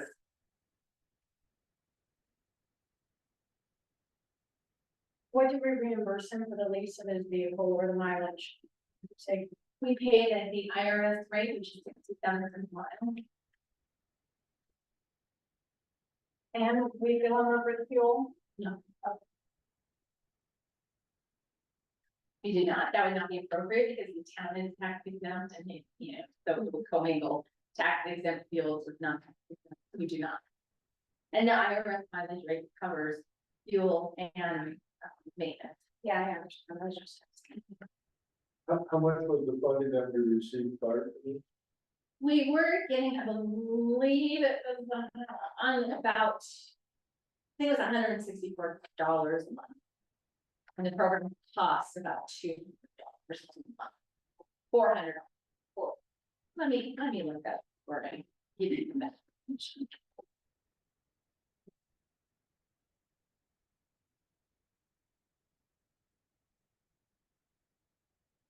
So yeah, it's about $200 per trip. Let me see what we were getting. Yeah, that's the cost of them right over 400. If he does 2 trips. So it's just twice a month? For the city covered with those.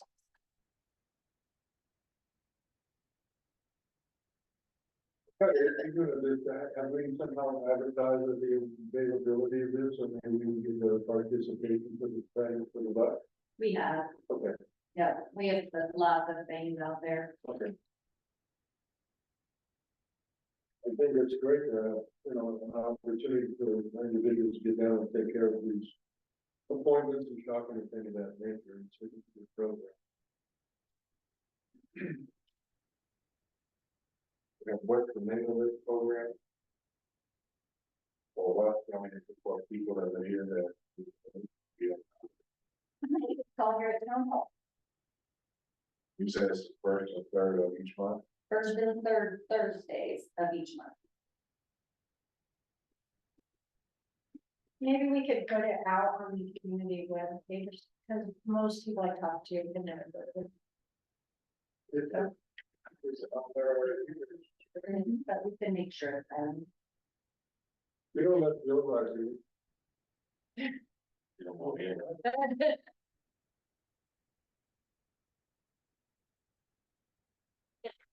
And better understand the program.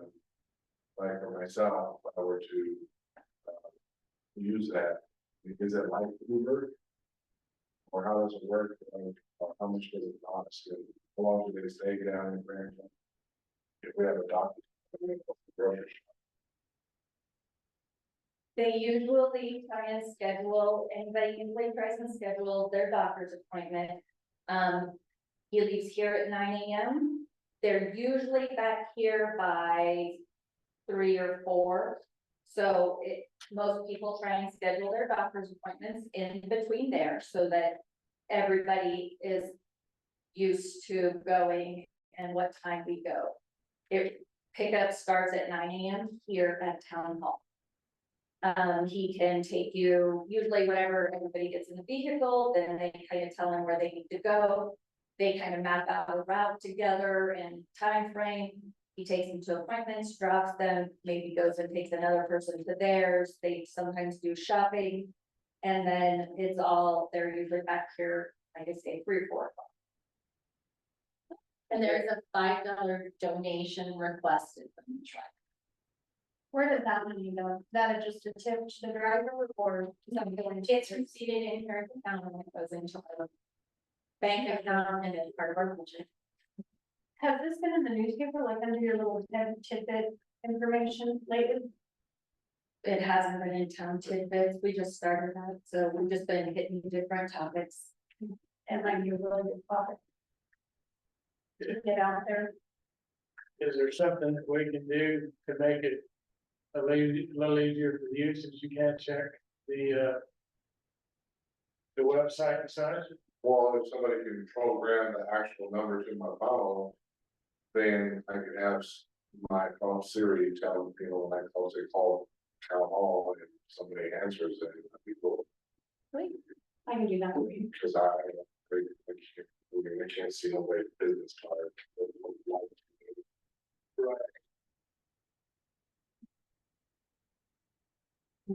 Rachel put it in the big other. It has been, we've done full page ads in there, it's gone out in our monthly billing before, so yes, we have put the word out several places in several different times. Yeah, it's been talked about at numerous budget years and.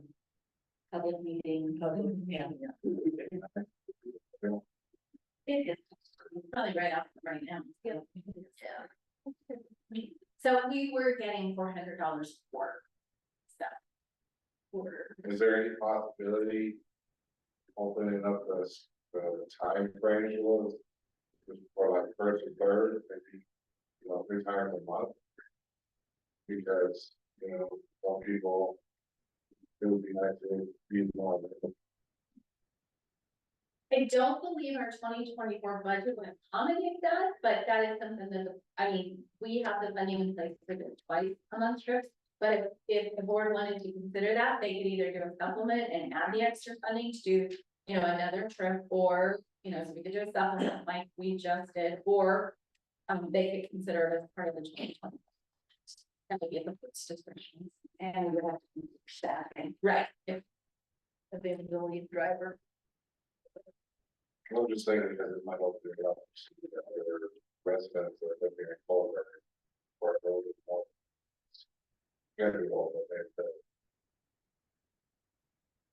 But I didn't know ever to fills his car up each time, or just a couple of people. Two people. if I knew that it was fair, if I knew that you guys offer that, I'd probably do it all. And I believe if we did get more than 5, well, probably 3 riders, maybe 4, we would need to probably use the van. And then there might, I don't believe it's probably been taken out of lockdown for a while, so we would need to look at it and probably bring it in for servicing, so. Check for safety. Lost nest. There's a lot of interest in getting the swimming program back too. In every. So I just think if you to service the man and talk to the public. If Yeah, if you have some other people that would increase the need for it, then that would probably justify getting it back. But it's gonna be 2 or 3 riders each time, or twice sufficient. And much more comfortable. Our van is aged. It doesn't hold air conditioning, it doesn't stay cool, and it doesn't warm up very well in the winter. So it is much more comfortable for our riders to be in. Is there other municipalities in there that get so far, fleet vehicles that they would donate or whatever, so that we wouldn't have to put a bunch of money? We had this discussion as part of the budget process, I believe, 2 years ago. We did not find anything at that time. It is possible that there could be something and we could do it. Those typically come out of transit agencies because of the supply chain issues of the last several years. I know what I've heard expressed from, you know, the transit services down there, it's been really hard to get buses. So I don't know what the availability of those is. We would have to, I mean, I think a new one would probably be $150,000. Easy. And so, you know, we could start watching. It's not budgeted. So again, we would have to either come back to you or put it in next year's budget. Sometimes through the state itself, there are vehicles that get surplus just because they aren't getting used and they're staying under, you know, a car portion is big, they get to a certain age and they just, the age out, knock it off or donate it to a municipality at the state level. I have not heard of any being donated. I have. In Colorado, Utah, and Oregon, before they, one of the things they do before they put up for sale, I don't know. Just have a bid or whatever. Put them on eBay or one of those, started luck, and sometimes it's amazing what they bring, but because of the low miles, it may be over the vehicle, it's like they. We can certainly, so if you want to give us direction tonight to pursue buying a different van, we can do that.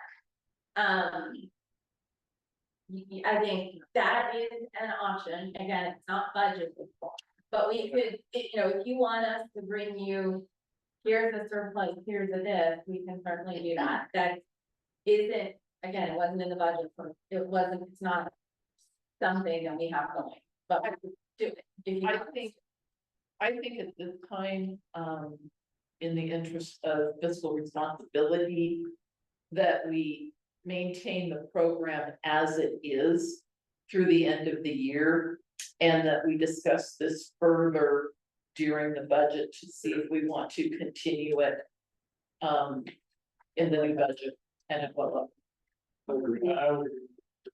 It would be nice to maybe put some information out there to see how many people are interested in this swimming program again. To budget for next year. Maybe then we do that.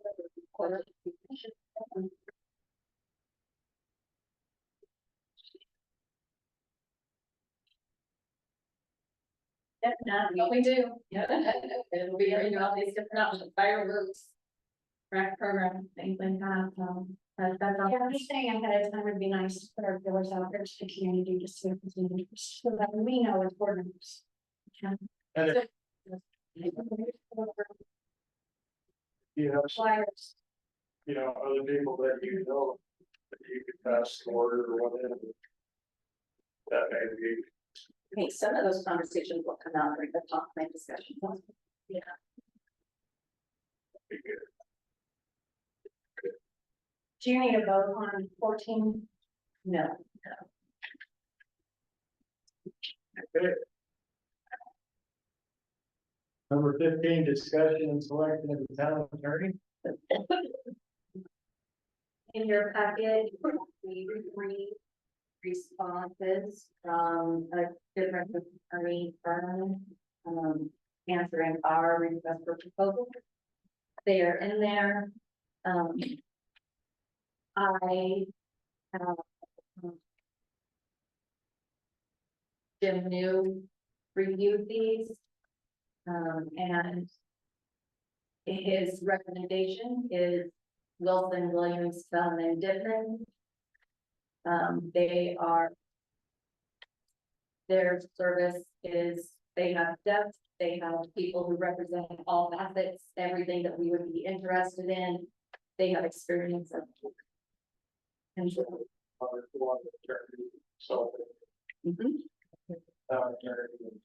yeah, all of the contracts, What are they located? they are located in. Lewisville. Where? Louisville. Louisville. Yeah. Louisville, Eastern Florida. yes.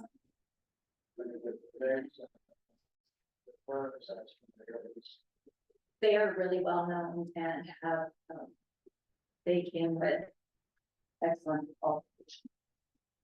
And they've been doing some work for us recently, I think. They have, yes. I think having a large firm with that availability of different expertise is gonna be better than an individual who doesn't have that depth of what we might need or the availability. Right. I think, to me, that's a key thing. It's like your family doctor doesn't go to the hospital.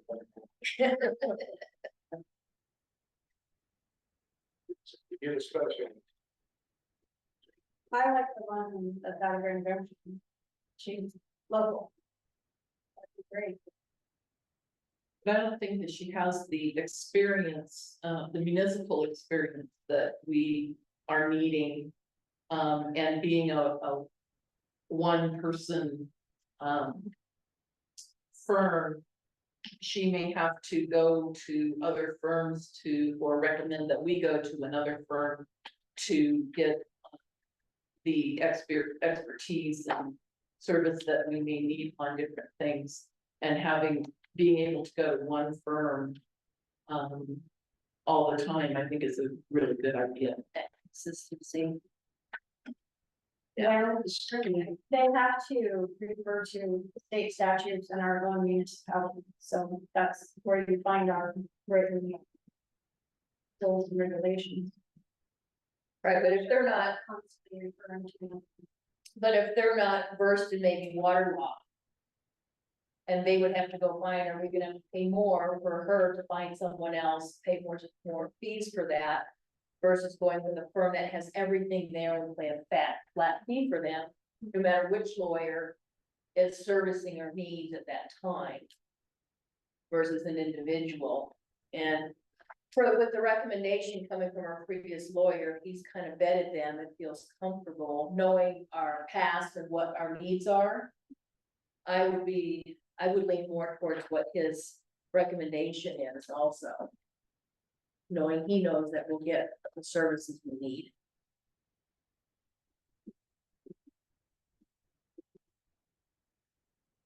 Yeah, I mean, as I look at it, I mean, when I looked at the firm, I guess the thing about being a large organization, and as opposed to an individual, there are some benefits from the standpoint of having the expertise of all the different areas that we may be involved with.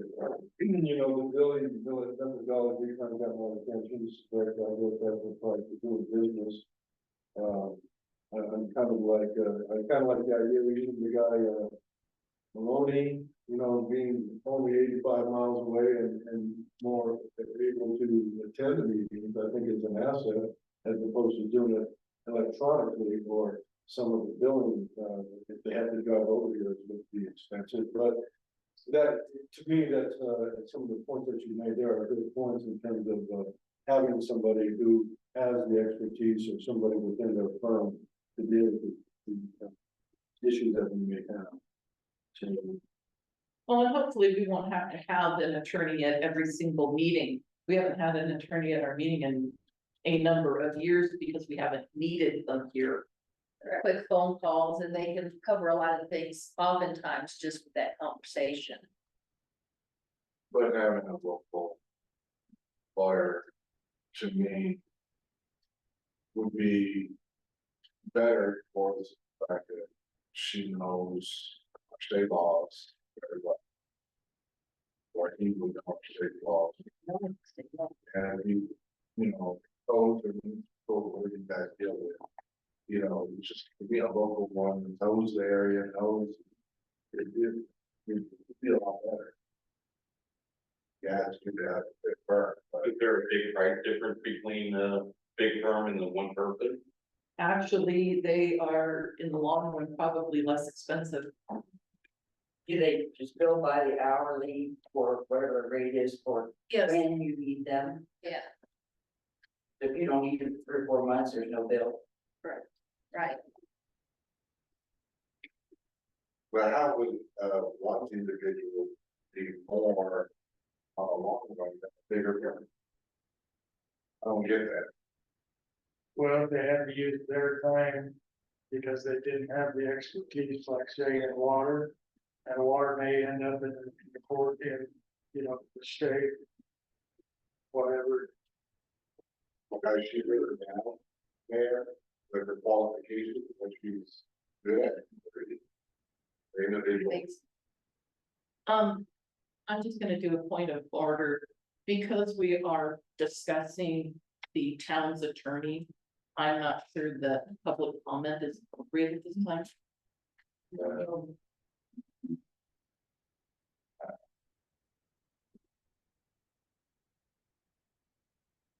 Always interested in what, because we do represent the town, I get what you're saying, and that's why they, voted for us to represent. The attorney that we're selecting represents the board. It does not represent the citizens. Oh, it sure does. Yeah.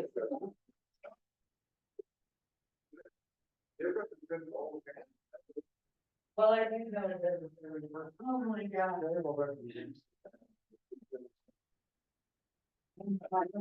I don't be rid of them, but they're just, and I agree with having a larger firm, it is, in the end, like I said, it could be cheaper than having somebody having to reach out to use their time to get another thing. So a larger firm also, you're saving money because you are paying paralegals less per hour to do the work, whereas these 2 individuals do not have that. So you're paying full rate.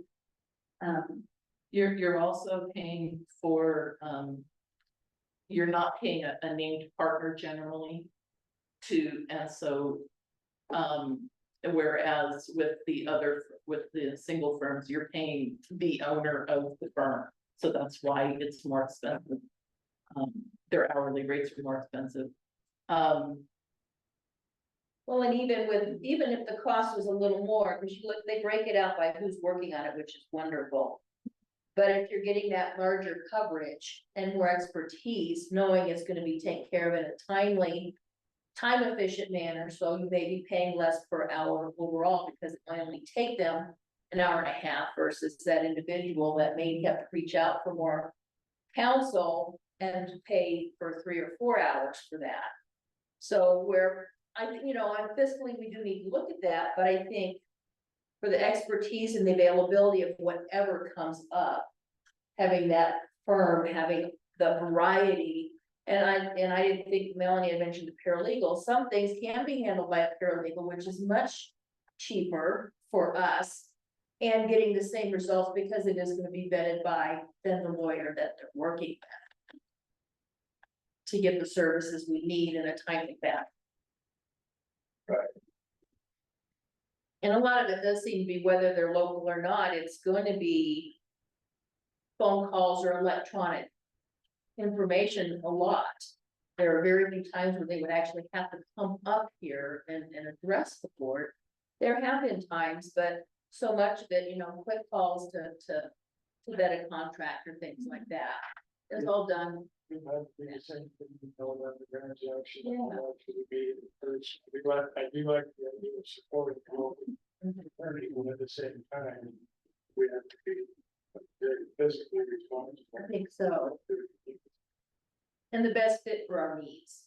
Cause I am too, I'm very, very pro helping, you know, any locals we can, but I do think we need to look at our specific needs in light of that also.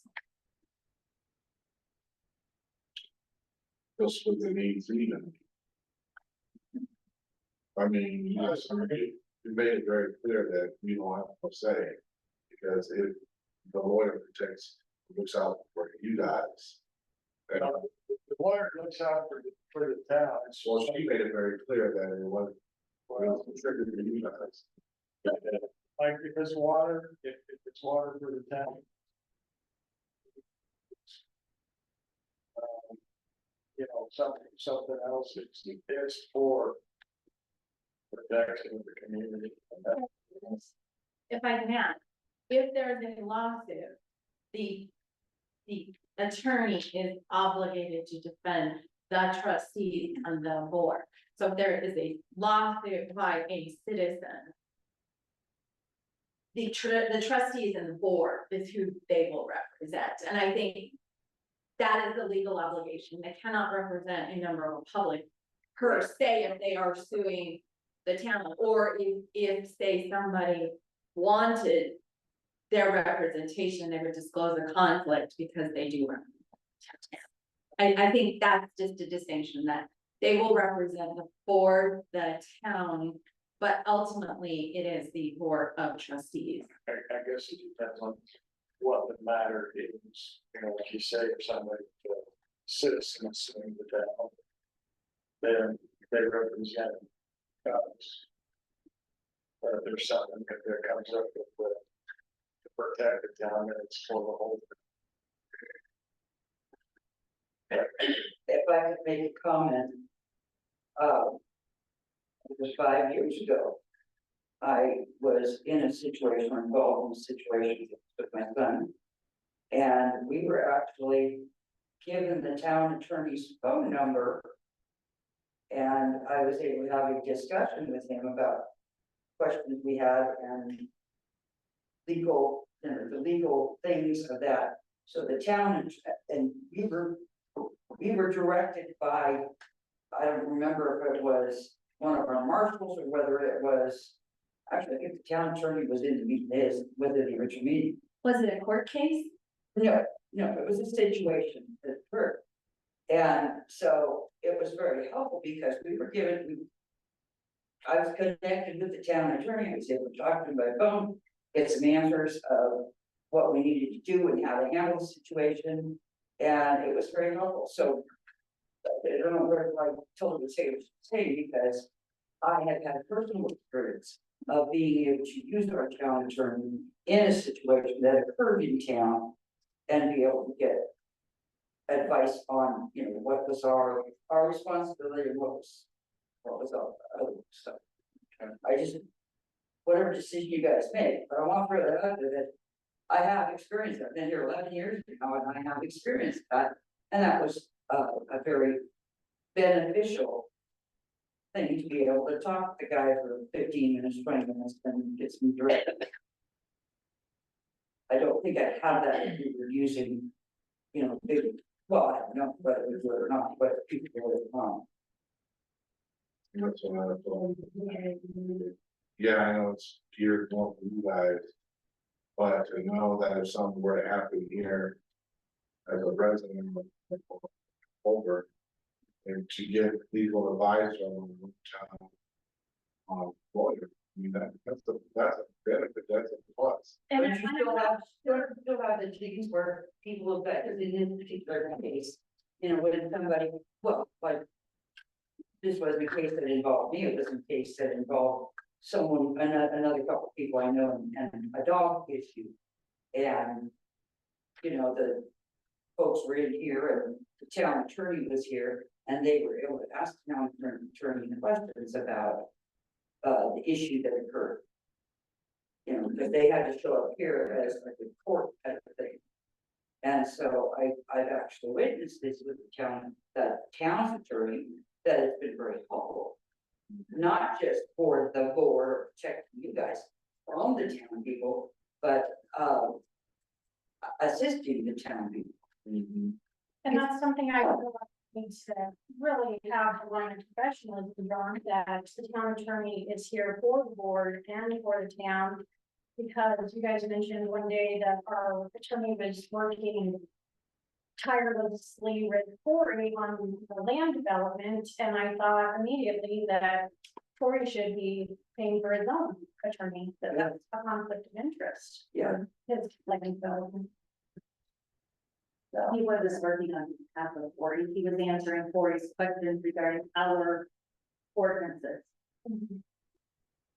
Cause my concern with that would also be, I mean, if you're gonna call the town attorney for advice or help, Actually, I think it was in person. but then you would be paying for that service versus the town. That's So why how that we be done? should be paying his own attorney to refer to town board. But if it's a public event like we've had in the past where he's here to answer questions, that's a different, I think.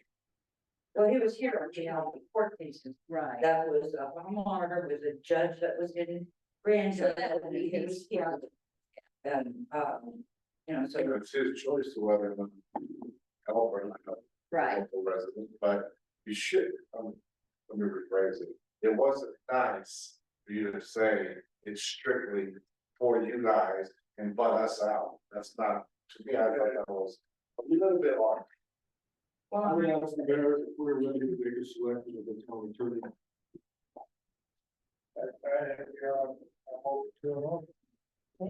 I move that we retain the firm Wilson, Williams, Spellman, Dittman as the Collbran town attorney. I'll second. I think that they meet our needs, will be able to service, help us in anything that we are may have questions about. And they have the appropriate experience, municipal experience. And what We is would be the looking for. understand this large firm? So I'm dealing with a large firm out of California. You go into a large firm, it goes by the person and the person, basically what the issue is. It's out of the spillway. So does the town of Collbran, where do they stand with this firm? Do you call in, it's gonna be addressed pretty fast within 24 hours, or you can wait 2 weeks? That's making sure I have a large firm, you don't have to be dealing with all the attorneys. Thank you, that's about right. Thank you very much. And I guess it's the definition of what is large too. They're from Louisville, Colorado. It's a small. How many is in the firm? How many attorneys? They have, Teresa, he will have a direct point of contact. And what is the attorney? He will be open to us whenever we call. So you won't call before. Well, somebody will be, he will be our main point of contact.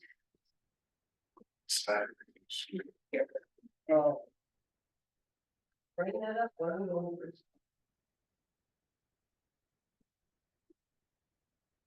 We have a motion from the second. Any further discussion?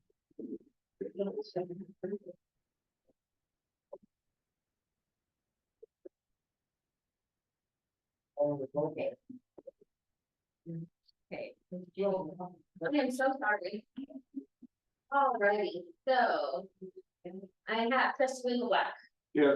trustee Evans, Yeah, trustee Price, no. Okay.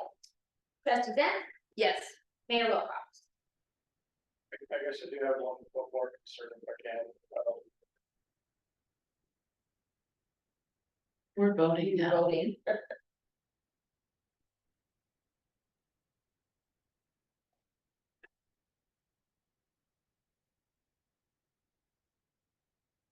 Did we word this as the attorney or the firm or because there's more than one attorney? The firm, The firm getting a vote. And that's what she My name is turned out That's what I did. attorney, so.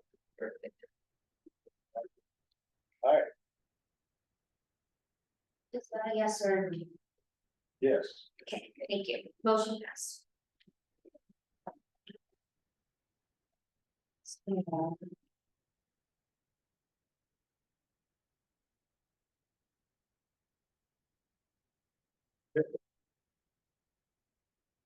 Push that update, the question.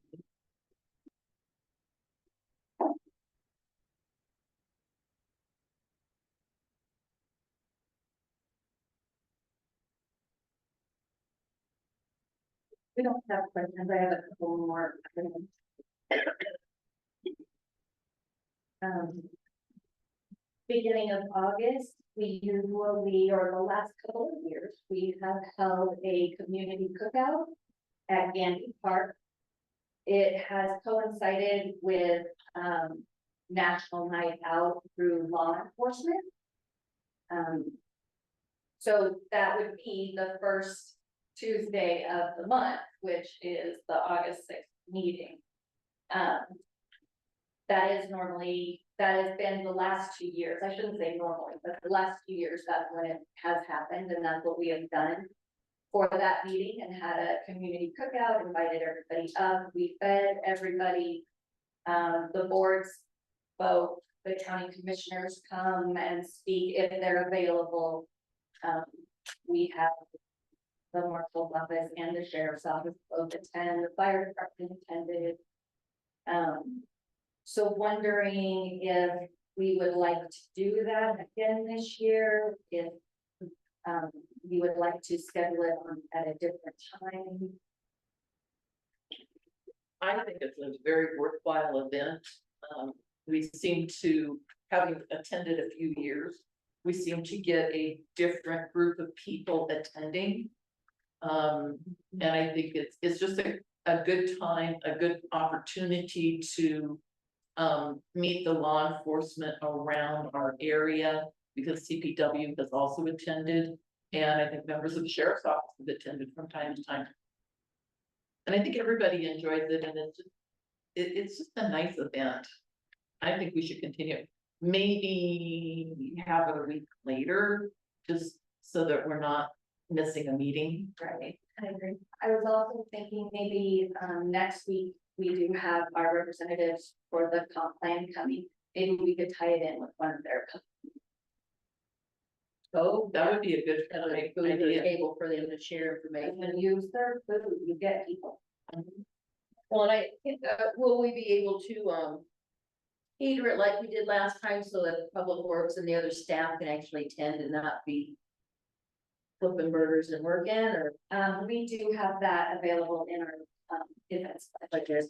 I thought that was nice last year, that we just participate and visit. That's nice.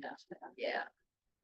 Not that I'm sure they don't enjoy cooking burgers and having fun like that, but I think it's nice for them to be able to attend as a community member and not always a staff. This is in August.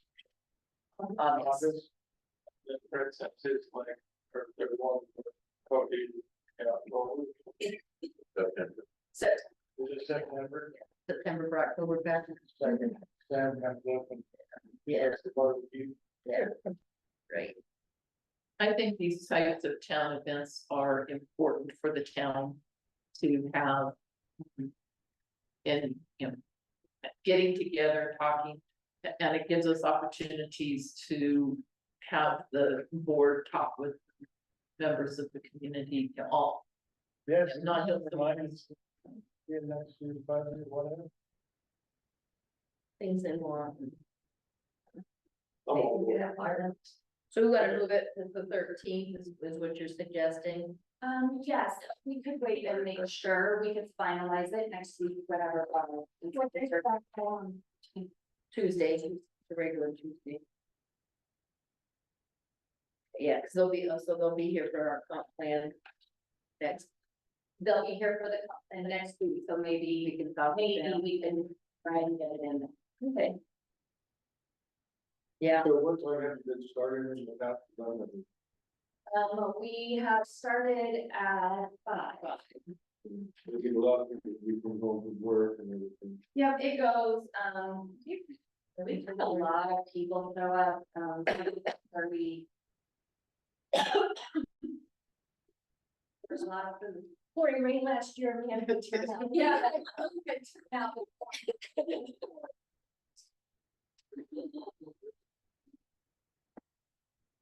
Yes, I'm gonna get about the jump, get kids involved, because when you reach.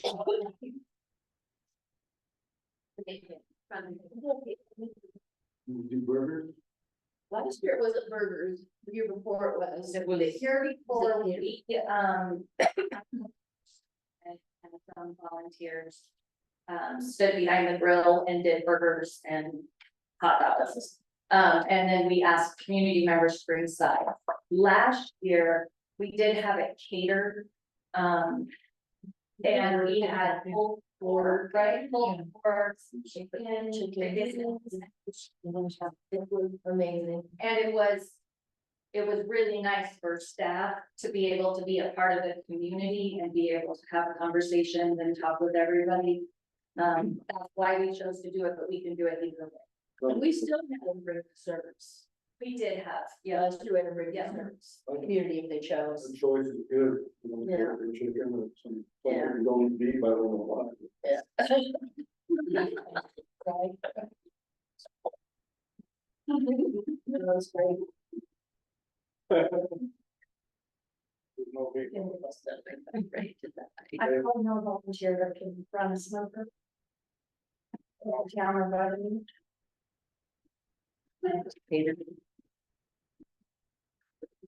Okay. Okay, so then, We do it sooner, it's not time to get it. before August 13th. Oh, yeah. No, I thought you were talking about Thanksgiving before there. It's August 13th when they come, No, they're coming on next Tuesday. they're coming next week. But they have plans, part of our plan for the comp plan is to have community meetings. So that could be a time to bring the community in and get with our representatives and answer some questions, and they can talk to them. So we can talk with them. I was needed a feel for if we can do this. We can figure out a date for sure. Let's talk to our people next week and see if we can coordinate some stuff together. Yeah, if that works for everybody. Another item is the Facebook Live feed. Zoom is the main platform for our meetings. Going through Facebook Live, as we have all heard, you cannot hear well. And that is because it goes through too many platforms. We have had discussion with AV Professional. They are suggesting, and this is how other places are doing it, that we have a YouTube channel. And we would run still all of our live meetings via Zoom, upload it to the YouTube channel. It can also then be uploaded to Facebook instead of the Facebook Live where people cannot hear us. Since we are putting the link to the Zoom on the agendas on our website, it's readily available. Then people can be live there, and then we can upload it to our YouTube channel. I think we just get much better presentation. So we would not be streaming live on YouTube or Facebook, we would only be streaming live on Zoom. Can there be a link to that? I've seen on other municipalities. Right, it shows the videos right on their website that they can click on. The recorded videos? Yes. Yep, that's doable for YouTube. I think anything that improves, because, you know, I do that with Zoom, and you were experiencing as well, probably here on Zoom, so the biggest is, most of you I can hear fairly well, when the individuals that speak here, it's very, in a different time, you know, depends on how loud we all speak, but I think anything that would improve it would be appreciated. And they are still getting us another quote, on what it might take to make it all better. But this is another step. We are just trying to improve that communication. So that's just an update. Um. Regarding the sheriff's office, they were up here throughout the second, third, and fourth. They have been using the office, often actually, so they are making quite a presence up here. So we are very appreciative of the fact that they were up here and helping with the events of the second, third, and fourth. It was nice to see that they brought their kids to. Yeah, to go with their families. Yeah. To participate. You're gonna, move up there anyway. There you go. Block it, that's what it'd be all, we have page numbers. Yep. 611 pages is a lot on that border.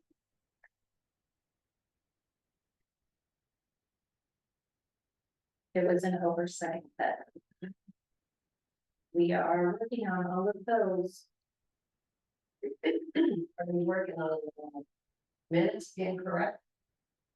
Being correct means because the minutes last 3 months, there's so many errors. If they want to be held accountable for that. Yeah. Maybe put, yeah, what's this show? Maybe put it on warning. Well, that is an Or employee, to warning of dismissal. Correctly. that is an employee. Well, you said earlier, you have an employee and you sign up. There's an issue, there's a. Right there, needs to be corrected. It's these minutes she read, it's like, I didn't say that. So that's the only concern I have. And they work for like keeping that. Great group. But Well, the ball's all this. So that's being previous. Do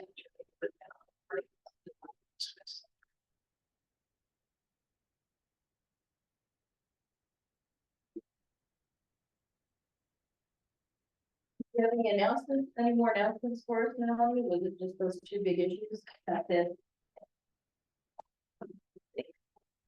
is there any other public correspondence? It's all in the packet. Yeah, I'd like to say kudos to the staff for July 3rd and July 4th and everything that they did for the dance. Even though they did for the parade, it was great. We went to the dance and a very good band. And I love to see all the kids that were able to run around. And they were having a good time and all those little devices that were handed out. And that was a big hit, not only with the kids. You know, I haven't, but I think it was very well organized, it was well executed, and then the parade was great, and so I think kudos to the entire staff that was involved in that. I appreciate what they did for I agree, and I also want to give kudos to the staff for all the work they've done out at the rodeo grounds. They look great for the rodeo. That was good stuff. Very hard. So the organizing and what it takes to get the parade put together and the dance and all, I mean, it's been great. It's been great. So I do appreciate all of you guys put into this big major event that we have every year. That's huge. The one thing that's been mentioned is. I'm not, I don't know much about her. I'm still on for a while. We need Sam, is that up to the rodeo committee to come up with money for those types of things, or do we need to kind of work? We'll set into the small budget. We can work it into a budget, decide how to do it.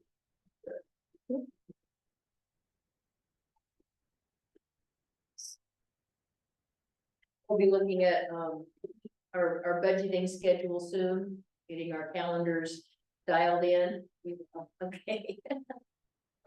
I read in the municipal code that we have a rodeo arena committee. Is that up and going?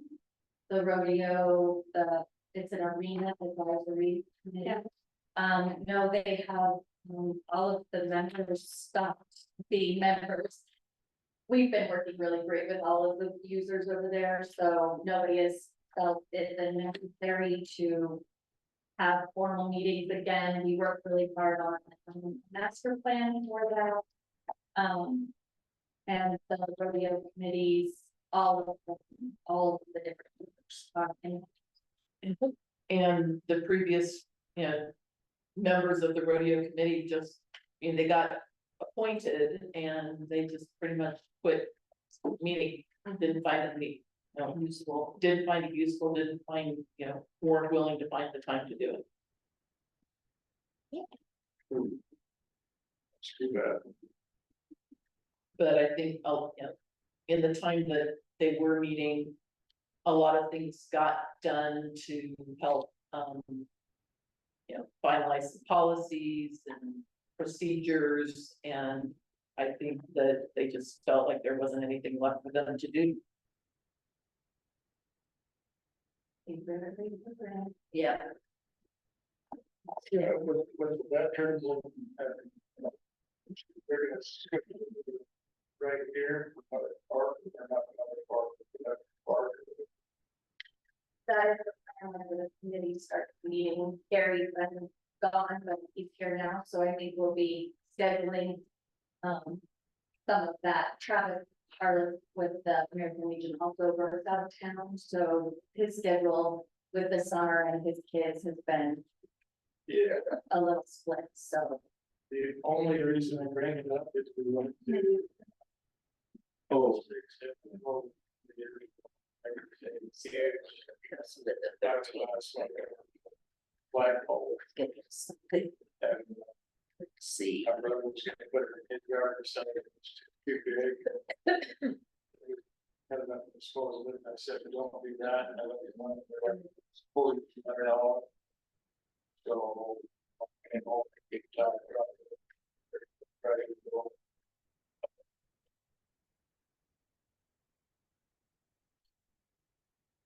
Yeah, or Gary. Gary. I'm sorry, I'm not very good.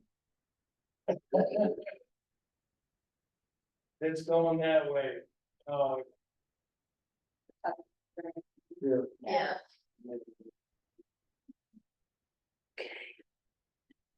Are we ready to adjourn? Anything else? Yeah, one thing I was gonna tell you, that I probably the American Legion will probably be requesting sometime in September to have like a horseshoe tournament and cornhole tournament. And, so that ought to be fun. Probably around the color Sunday. Yeah, that's kind of what we've been talking about. That would be awesome. The fit probably worked out very well, that's quite. There's the other thing they have, the Collbran. Wow, brought a lot of business in. They did. So some good things. Agree. I did we adjourn. I second that motion. Brett. Take a moment. Then, yes. Yeah, people back. Yes. Yeah. Meeting adjourned. He can sit here and meet by himself, I guess. We're out of here.